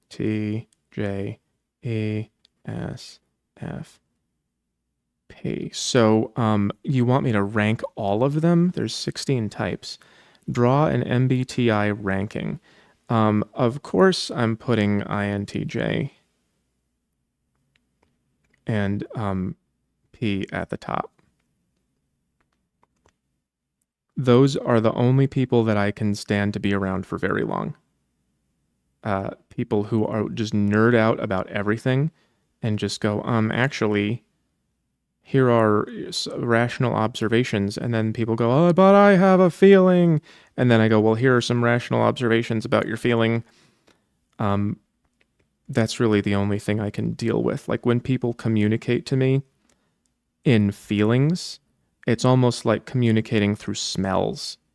It's just like, no, I don't want any part of that. I don't know why you would do that. I don't know why you would try to send me information through like a stink gland or something, but that's what feeling communication feels like to me. I can't remember these types. I guess I have to Google them.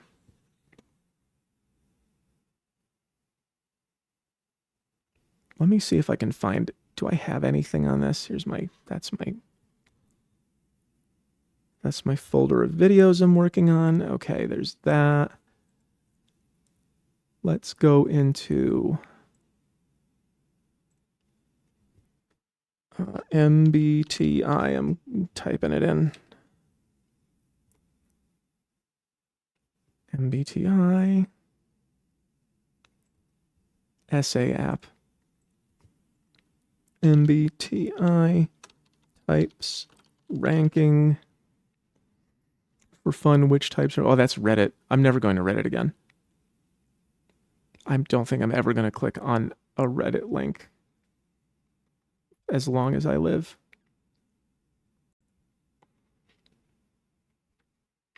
Personality types distribution. Okay, I guess we could look at that. That's how common they are. Slightly overrated, well rated, slightly underrated, very underrated.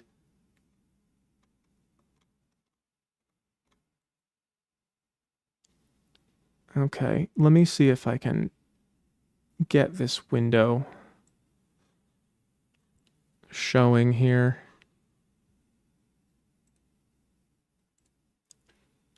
Do I have this? Cam screen, okay. Can I show my screen? Screen. All right, there we go. Can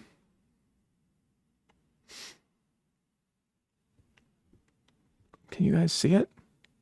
Life is amazing and worth living. I win at life. Content secure. Either super happy or super sad. Pessimists. Happiest to saddest. Yeah, I need to know more about these before I start talking about them. Very overrated, slightly overrated. Where's slightly underrated? Where's INFJ,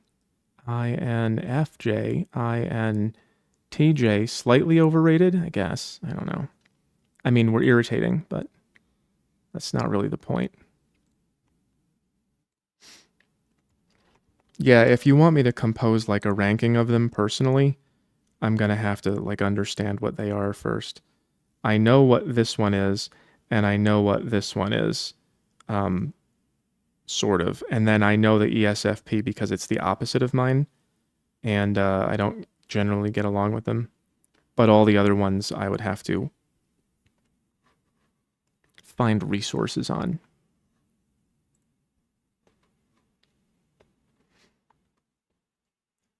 Perhaps your impression of each one of them. It's sort of, I don't know, that the answer that I gave before was kind of the fullest answer that I can really give, is that I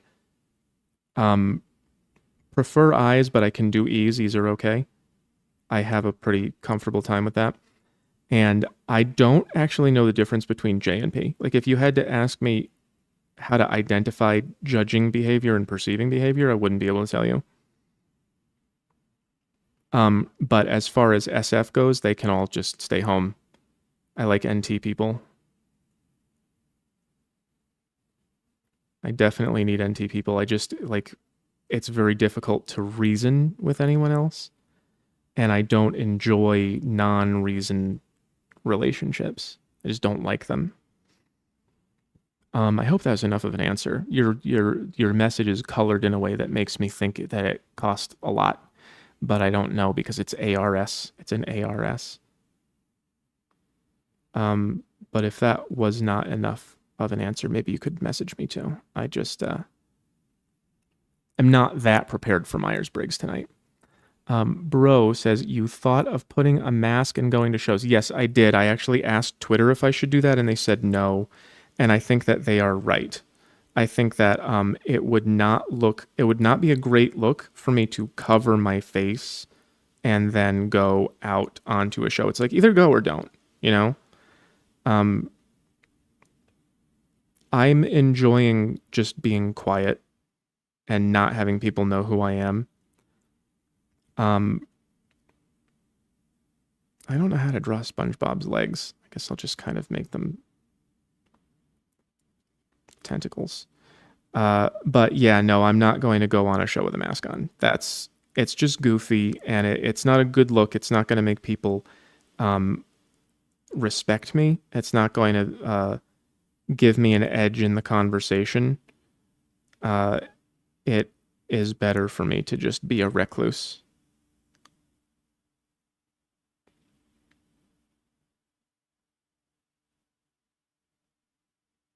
I guess someone should not have asked me to draw SpongeBob because I'm really screwing him up. Separatone says, why do women play games naturally while men have to adapt themselves to navigate it? Oh, I've made a bunch of videos on that. And I've been promising people that I was going to redraw this for quite some time. My papers are a bit out of order. You see how I cut them all up? And I have to glue them back together now. I'm not sure if I'm going to be able to find it, but I'll just redraw it for you. It's not that hard. The reason that it be like that is that male consciousness and female consciousness are differently oriented, and male consciousness is very much about this will be the conscious and the subconscious. Male is very much about like what is objectively happening, and one of the ways that I drew this before, which I'll draw that again in a second, was to show that the man is interested in the price of something and the woman is interested in whether or not it's a sale. Like that's why sales work on women, because they are relative thinkers. And if you say it's on sale, then they will say, we saved money because it was going to be more money, but now it's not more money. And they can be like very easily tricked that way because they think relatively. Whereas the man will say, I don't care if it's on sale. I'm not spending $50 on that.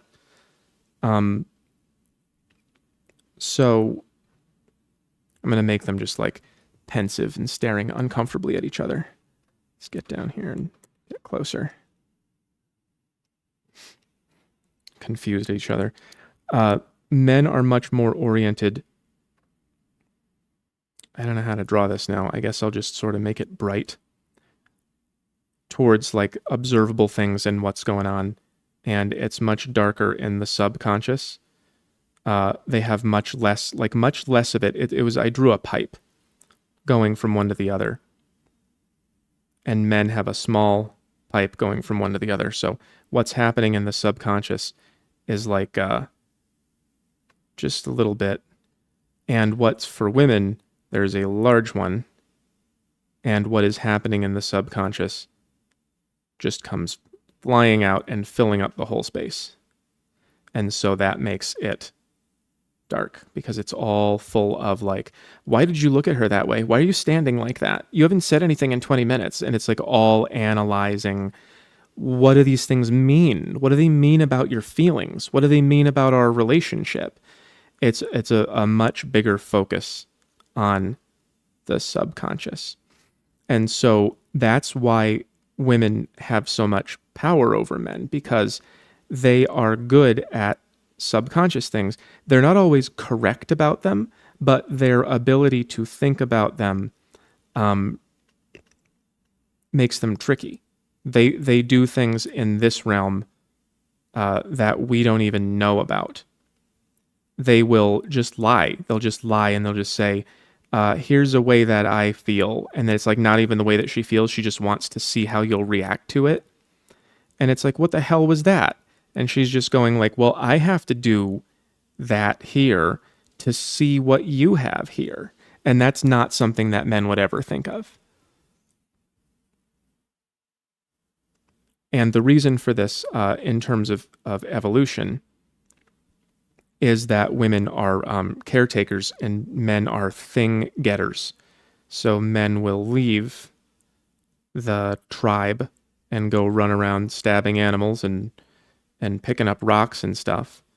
And so they have to have their focus much more on like actually how things physically work. You can't be out hunting a deer and just be like, I wonder what it thinks about us. Why was it standing next to that other deer that way? What is it? Why didn't that deer? Why didn't the deer call me? Why is it looking at us? Like you'd never be able to kill it if your mind worked that way. On the other hand, if you are a woman thinking about objective things, then you'd have hear a baby crying, and you'd go like, the baby's crying. I guess they do that when they want food or something, and then you would be a lot less sensitive to the needs of your children and also of the other people around you. So women just have brains that are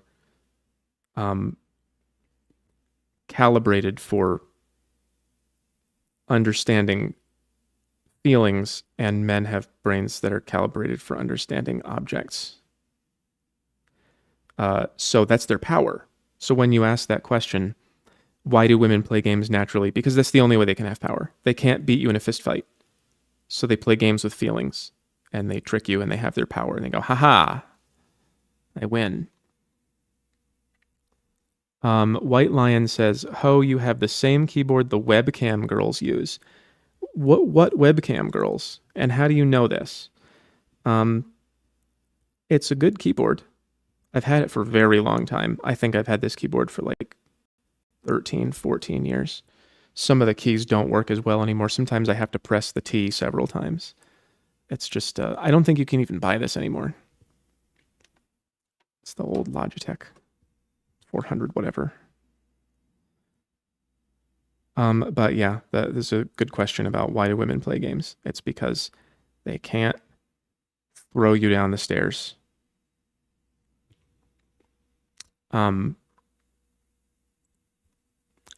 Tomas Orteado. Oh, come on. Screen froze again.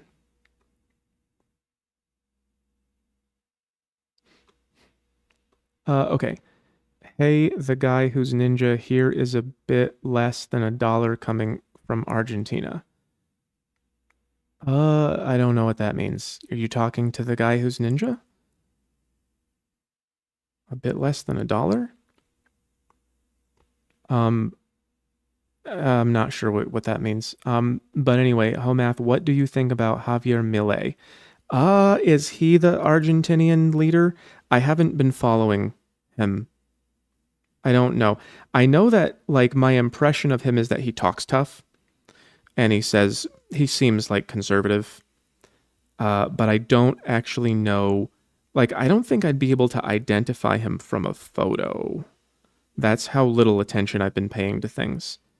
I have just been doing my work and not really looking at the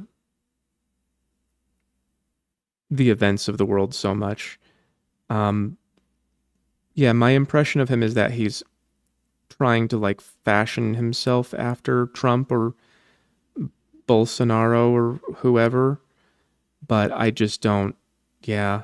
Other than that, I don't have any memories about him at all. Sorry, I couldn't give a bigger answer. White Line says, I'm INFP. Please include that one, thanks. Include it where? I don't know what you mean, include it. Do you mean talk about how I feel about it? I don't like Fs. I don't know. I don't understand feelers.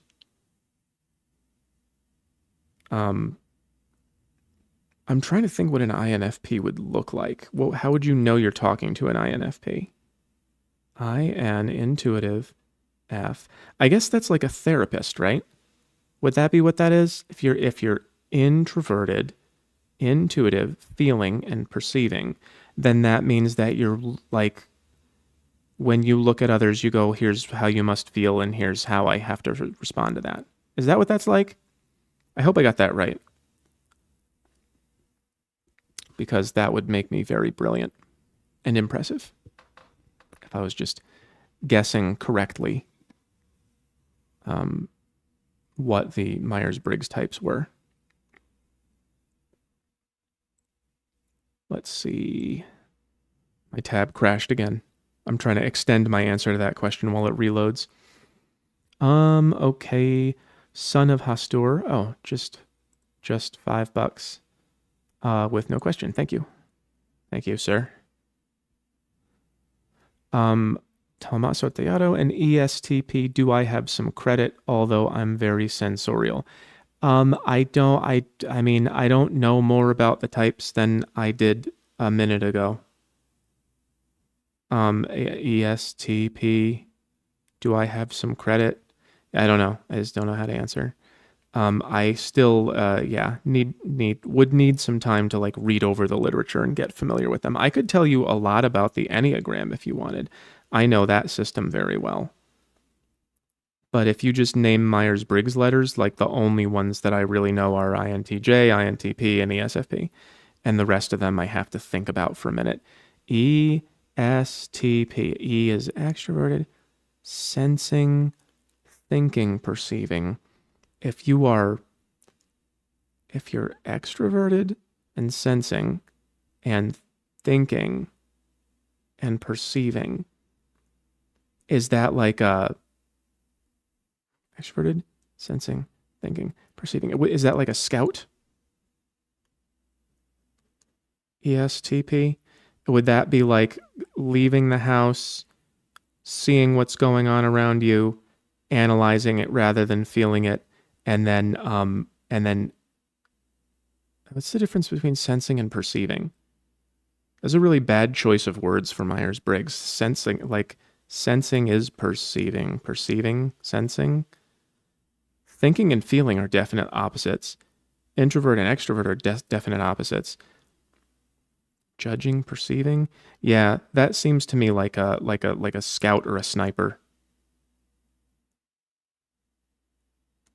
I'm gonna Google that and see if I was right. What do they call ESTP type? The entrepreneur. So no, not really. Extroverted, sensing, intuitive, and perceiving. Charming, witty, and know how to make stuff happen.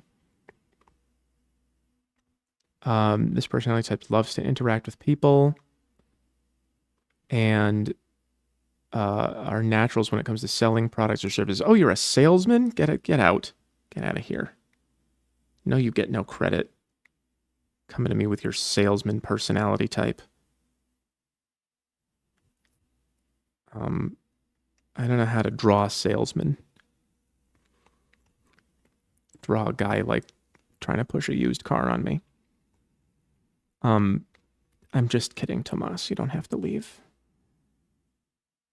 But yeah, it does. That doesn't rub me the right way as far as like people I'd rather surround myself with. Entrepreneurs. Kidge says imagination exercise. Think of something you've never seen / heard. At. And that's just the at symbol. Describe it. Does what? Called what? How does it live, respirate, reproduce, ambulate?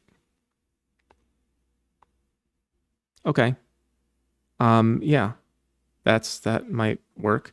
That's kind of what we went over before a few minutes ago with the imagine something that, like the Zerg thing, where it's just made up of things that you have seen before, like horns and tentacles. So, yeah. I guess that's just sort of like a tip for the crowd if you want to do an imagination exercise. Think of something that's not like anything that you've ever seen, and then describe how it would eat and what it would breathe and all that.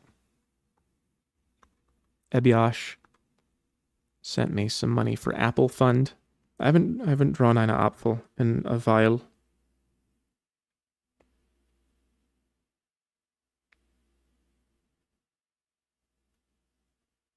Thank you.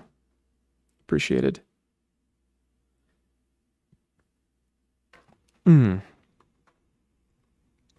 Let's see. 28-year-old Asian coworker married to high school sweetheart of 12 years with toddler. Wants me, but I got. Oh, this is just your average something to name too long. 28-year-old Asian coworker married to high school sweetheart of 12 years with toddler. Wants me, but I got morals and don't play where I eat. She was crying with a friend. Wondering why I won't talk to her yet. She's trying to monkey branch. Oh, yes. Okay. Got it. P.S. Their marriage is only 2 years. Yeah, that's a bad situation. I have been hit on by married women at work before, and one of them was not my boss, but like a higher up in the place where I worked, and it was just like I don't know. I liked it because she was, even though she was older, she was like very pretty. She was like maybe one of the most attractive women of that age that I've ever seen. But at the same time, it's like you were married, you have kids that are like closer to my age than yours. And, I don't know. The type of attention that she paid to me was like strange. So what I did was I kind of behaved in an off-putting way to make her like associate giving me attention, like just with being uncomfortable. And like one time she sneezed and I didn't say anything and she looked at me weird and I was like, huh, what? Like I just pretended not to know that that you're supposed to say bless you. Yeah, it was weird, man. Like one time for, I think it was Christmas, she came and showed up with like a really nice box of tea for me.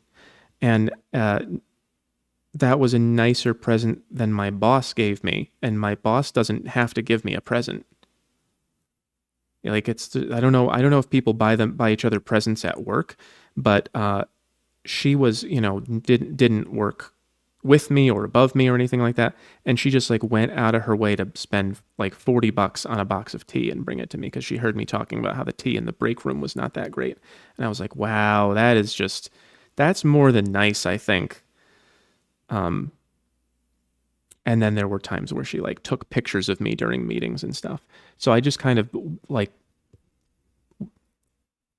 activated INTJ unpleasantness powers and shut that down. Heidi says meaning/purpose of dreaming numbers. See, this is something that you can look up. There are dream journals, there are online dream journals that you can use, and they will give you a really good head start on understanding your dreams. Something that's really funny about dream interpretation is that different people, like very, very different people from very, very different walks of life, will often have the same meanings for the same things in their dreams. So if you're dreaming of a number or if you're dreaming of an apple or something, and someone in China also is, it's a very high likelihood that it means something similar. So I would advise, if you are looking for the meaning of something in a dream, I would advise just look it up in a dream journal, which you can find online, and then check to see if it feels right. Don't just trust the dream journal and say, well, it says it in the book, but check it and think like, does that make sense? Is that something that's going on in my life right now? And then see where that leads you. Also, it depends what number it is. Was it a phone number? Was it like a famous mathematical theorem? Was it, I don't know. I'd have to know quite a bit more than that. White Lion says, yes, I'm actually a therapist. Impressive. Oh, so I got one. Very cool. Maybe entrepreneurs are also like snipers. Maybe I'm really good at this. Bob Evans. Let's see. I need to take a break. I've got too many questions. Is there something that I can like play for you while I'm on a break? Can I take like a video that I made a while ago or something and play it while I'm gone? Do I have a video archive? No, not really. I don't keep any videos. I guess I'm just going to have to like tell you guys to hang on for a minute and I'll be back. And then Bob, I'll get to your question when I am refreshed. I will.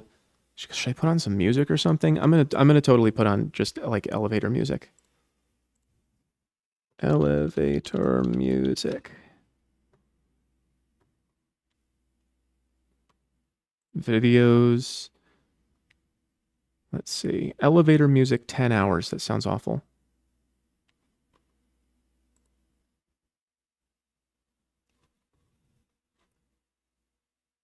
All right, all right.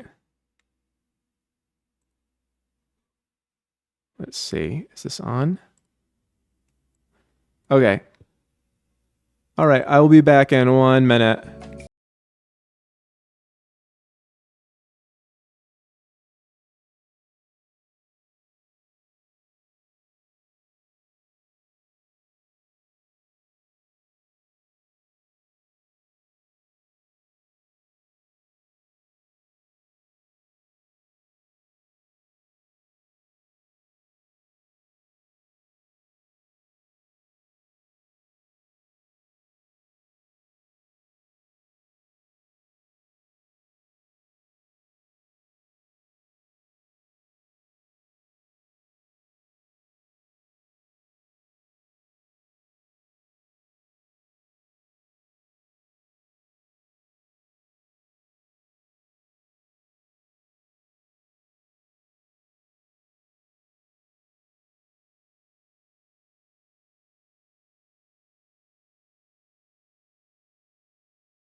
And we're back.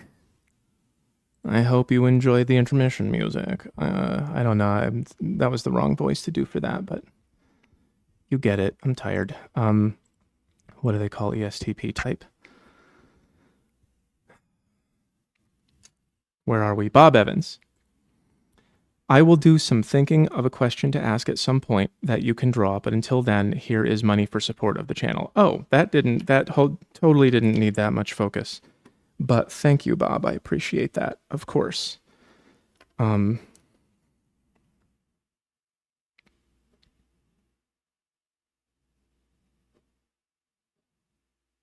you.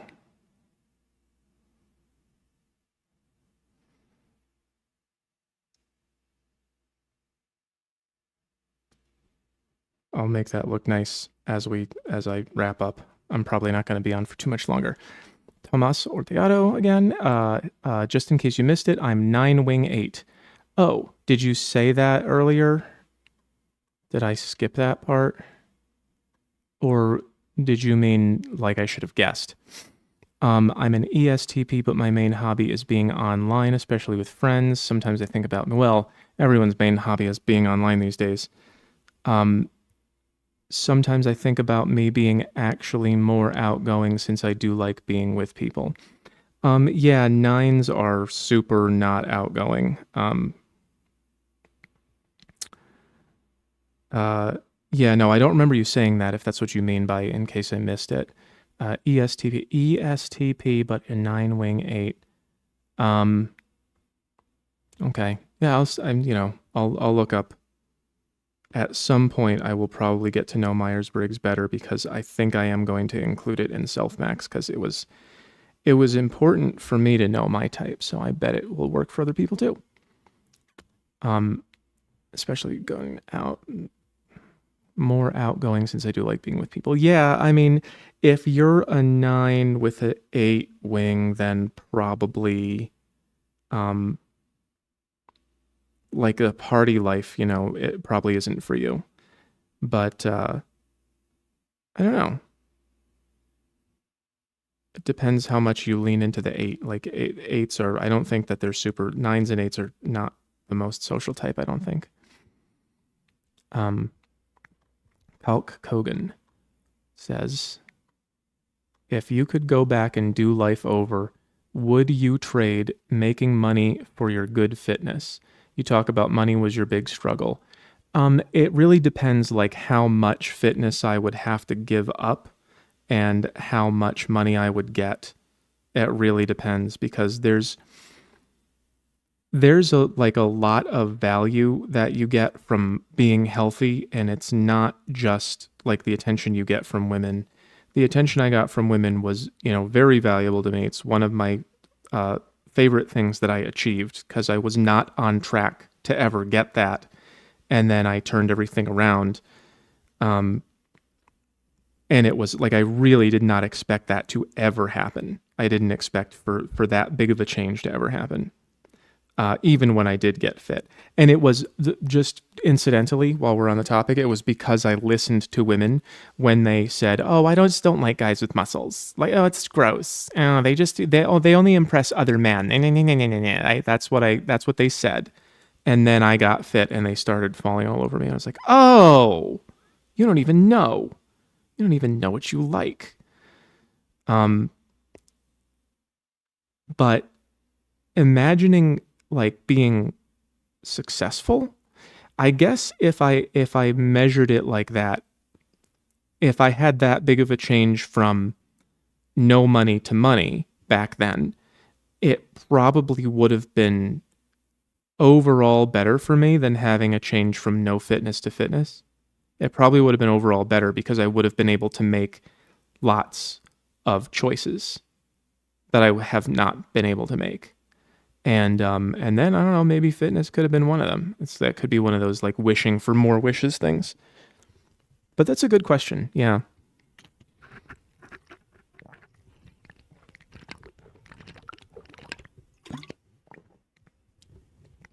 But money was the big struggle for sure. Like I remember months and months and months would go by, and all I would do was just work out and meet girls on OkCupid and send out job application after job application after job application, and they would just never go anywhere. It was miserable.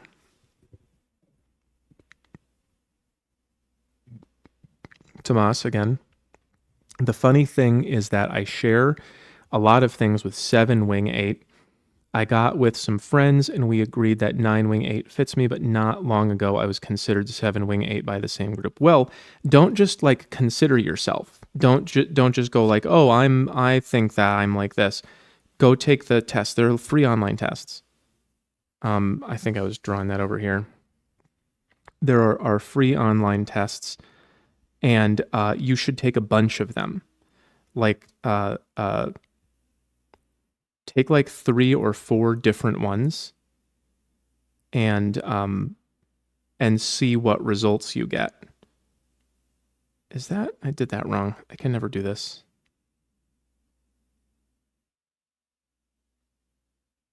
Uh, uh, uh.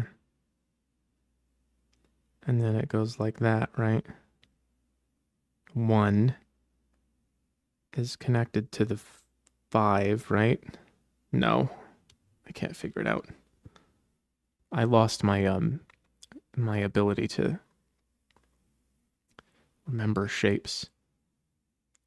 Yeah, but anyway, take the Enneagram test. 9-gram.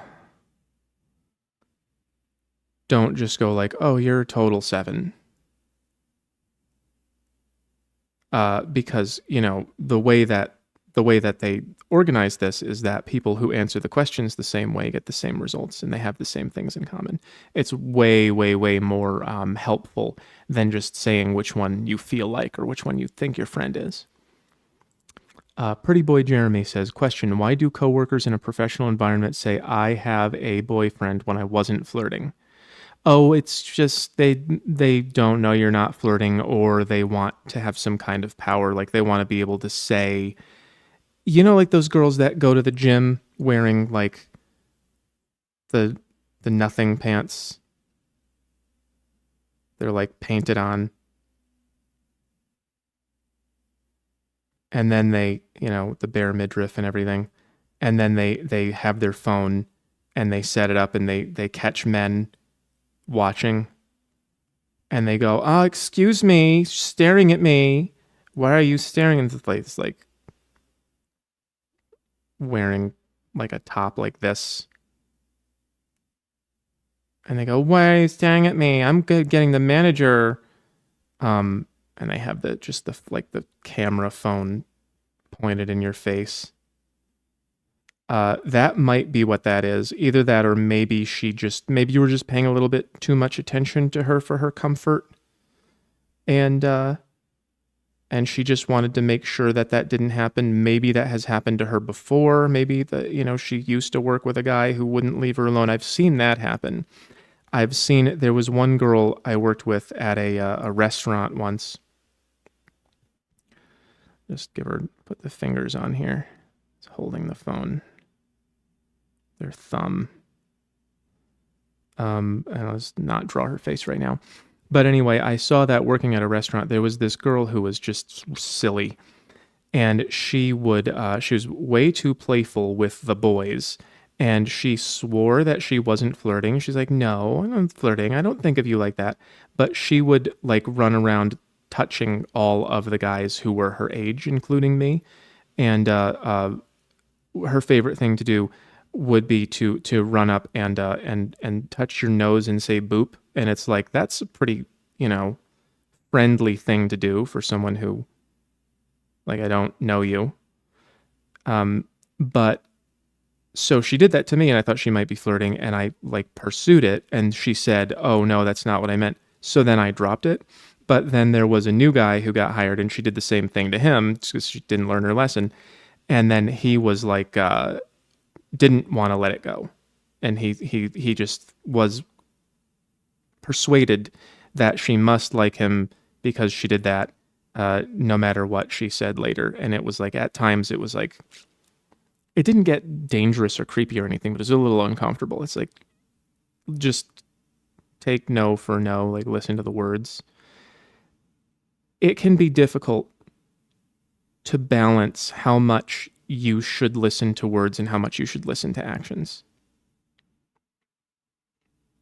But yeah, she did a silly flirty thing and then acted like she was not being flirty. And so it's like the actions kind of conflicted. Okay, I think I might be at the end. I think that might be all the questions. Which is perfect because I'm about done. Let's see. There was still this one up. So yeah, this one, it must have cost a lot.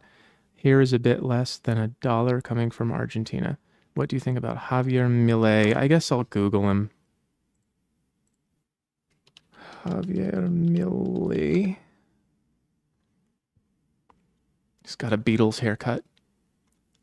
Javier Gerardo Milei is an Argentine politician, economist who served as president of Argentina. Argentines protest President Milei's diatribe against wokeism. Oh, good. Okay. You know what? I'm gonna ask Grok. I'm gonna say, describe Javier.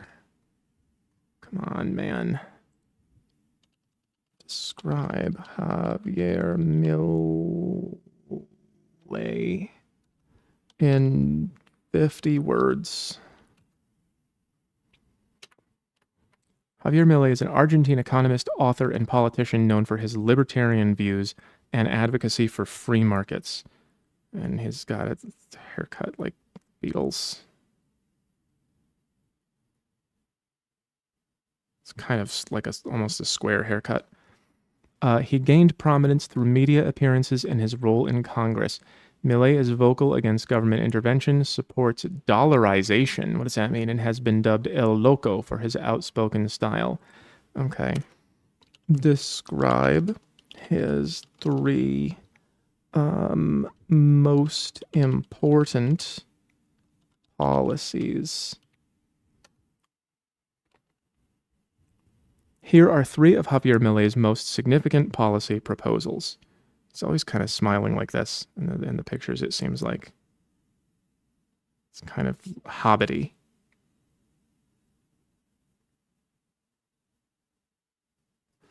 Dollarization, so there that is again, advocates for replacing the Argentine peso with the US dollar to combat inflation, stabilize the economy. What? How do you replace? Like they're just going to use US dollars? Like they're going to have George Washington's and Benjamin Franklin's on their money? Are we just making everything a state? Are we just going to buy Argentina and Greenland and Denmark and Canada? Just everything's America now. Not that I don't like that idea, but dismantling the central bank. Closely tied to his dollarization policy, Milei wants to abolish Argentina's central bank. Well, rest in peace, Javier.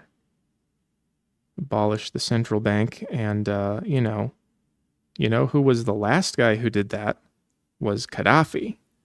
And you know what happened to him, right? I hope not, because it's gruesome. And if you don't know what happened to Gaddafi, don't look it up.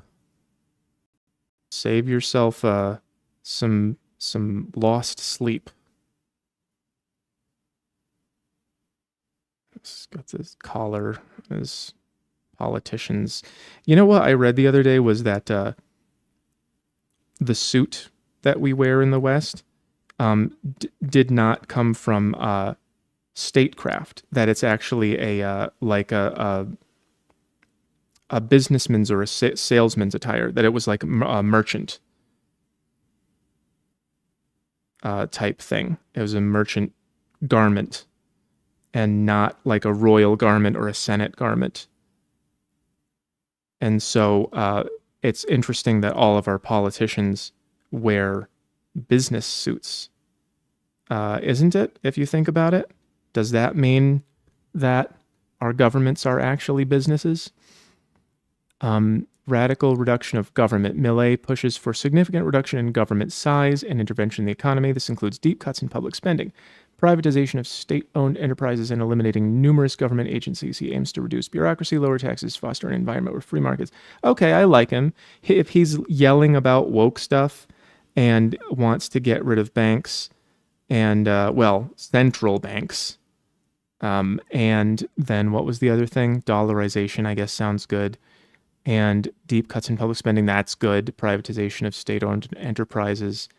That depends. Like that can get crazy sometimes. But yeah, generally I think that's the right direction to go. Something that people will argue about a lot is the role of the state. And they go, "Oh, ma roads." That's the thing is ma roads. They'll say, "Who's going to make the roads?" And as if nobody could pave a road if it wasn't the government doing it. You just need to get the money together to do it. You would need people to spend the money to make the roads happen. And I bet you a lot of money that people would prefer to have roads than no roads. But anyway, people have arguments at very low levels like this about the role of government and what should be public and what should be private. And something that I have not ever heard, at least not very much, I'm trying to think if I've ever heard it, is that the more that you go to private,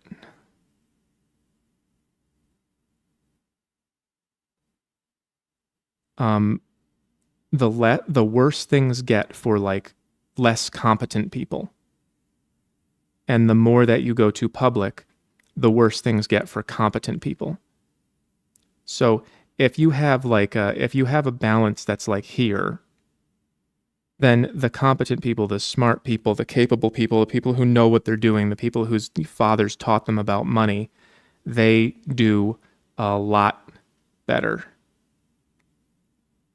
And then over here in public, the people who have low competence, there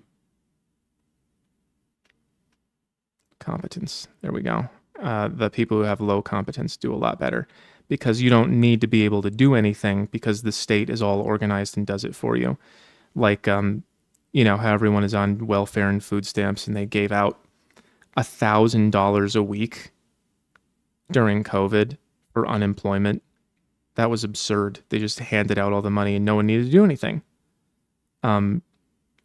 There's a guy I follow on Twitter. I can't remember his name, Jeremy something. And he talks about how in New Hampshire, they make unemployment really, really difficult to get. And they make you, like, it's harder than getting a job. Like, you have to run around proving that you're looking for work and doing all this. Like, it's not just something that you can. When I got the COVID unemployment, I would go online on my laptop and I would click like a handful of things and say, yep, I applied for this job and this job and this job. And they didn't make me take screenshots or get like a letter from the company or anything. They just took my word for it. And I was like, wow, everyone in the state is just going on the honor system. So like that's what leaning towards public does. Is it makes things easier for incompetent people. And if you go too far towards private, then the less competent people, maybe not necessarily incompetent, but less competent people, like starve. You know, they run out of money and they can't feed their kids, and it's just like, well, you know, I'm a janitor, but I shouldn't starve to death. If you get too private, then it gets like that. So I believe in a balance of public to private that is more private than we have now by quite a bit, but I don't really know what exactly it would mean to privatize state things. So there is your answer about Millet. Sorry it took forever. Hope you're still here.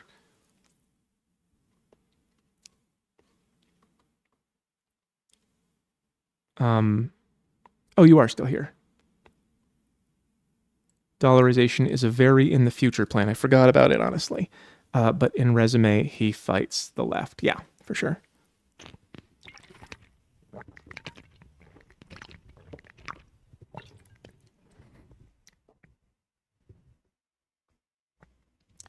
The cut to public expenses was quite a hit. A lot of money taken on taxes for whatever the left wanted. You know the drill. Oh yeah, of course. I do know the drill. Yuck. God, it's just awful. Like you give them a cookie and then suddenly they want you to buy them a whole franchise. Oh, we're hungry. Okay, here's a cookie. Oh, okay, give me 1 million more or you're Hitler. It's bad. I hate it when people behave that way.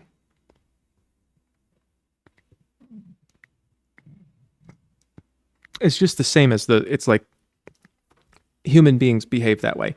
It's exactly the same as those signs that say don't feed the animals, don't feed the bears. It creates dependency. Did you guys know that if you feed bears, then they don't say thank you. They actually try to kill you to get more of your food and also other humans. Like as soon as a bear tastes human food, it just goes, well, I don't want any of the crap in this dirty forest anymore. I want what they have. And then whenever it smells humans, it'll like charge them and try to eat their food. And that is what happens when you give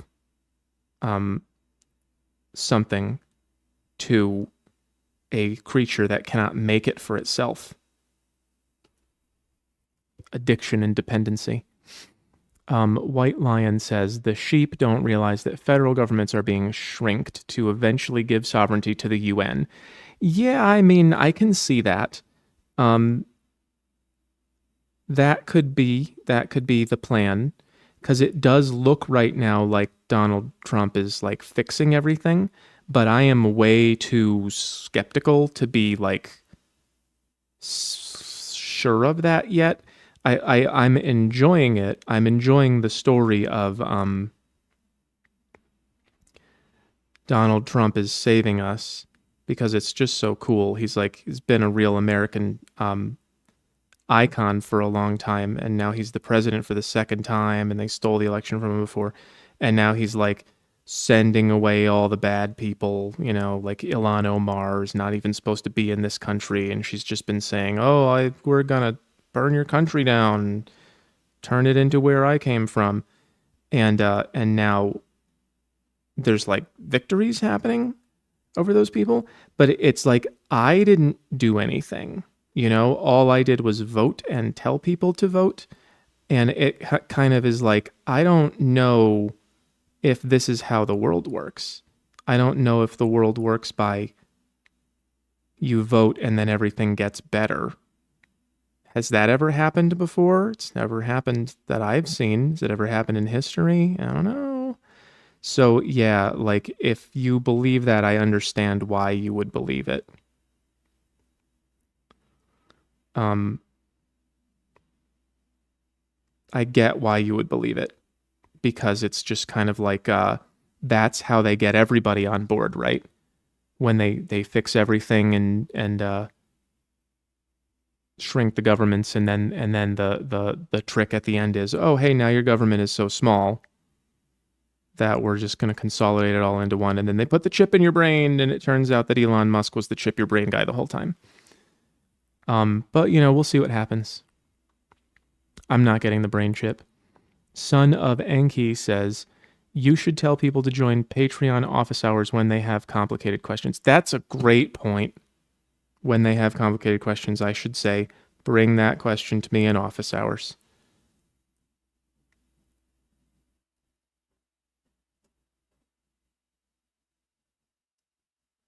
I should have been saying that for the last year and a half. Thank you.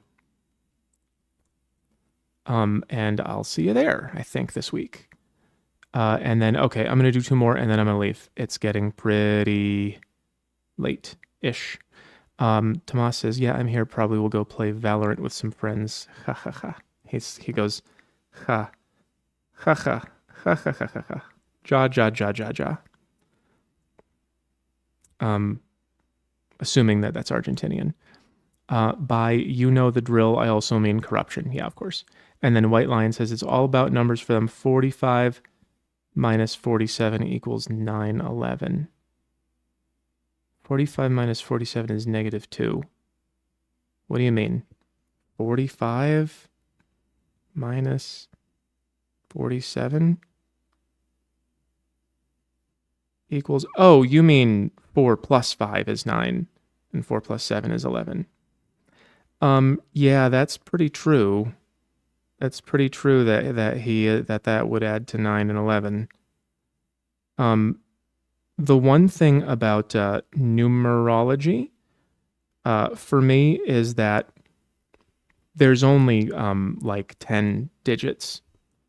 And so when people say that this thing adds to 9, it's like, well, doesn't like every 10th combination of numbers add to 9?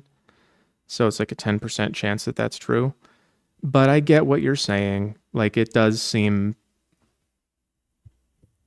coincidental. We'll see. We'll see what happens. Okay, that's going to do it for me. I'm going to go to the main live chat, and it's frozen again. Everything freezes. One of these days, I'll buy a new computer. But I'm going to go to the main chat and see if I can answer someone's question. It is not going. Okay. I'm going to refresh it, and if it doesn't work, then I'm just going to leave.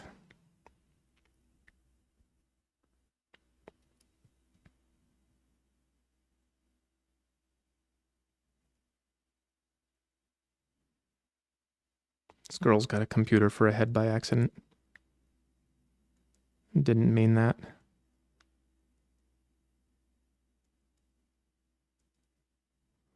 Okay, it's not refreshing. I guess I'll get to unpaid questions next time, assuming that my computer works eventually. But yeah, thank you everybody for being here again. I am really enjoying the turnout that I'm getting even like a year later. And I might like finish my video tonight, and then I've got a bunch more on the way. I've got a bunch of really long ones coming. Okay, good night. Thank you for being here.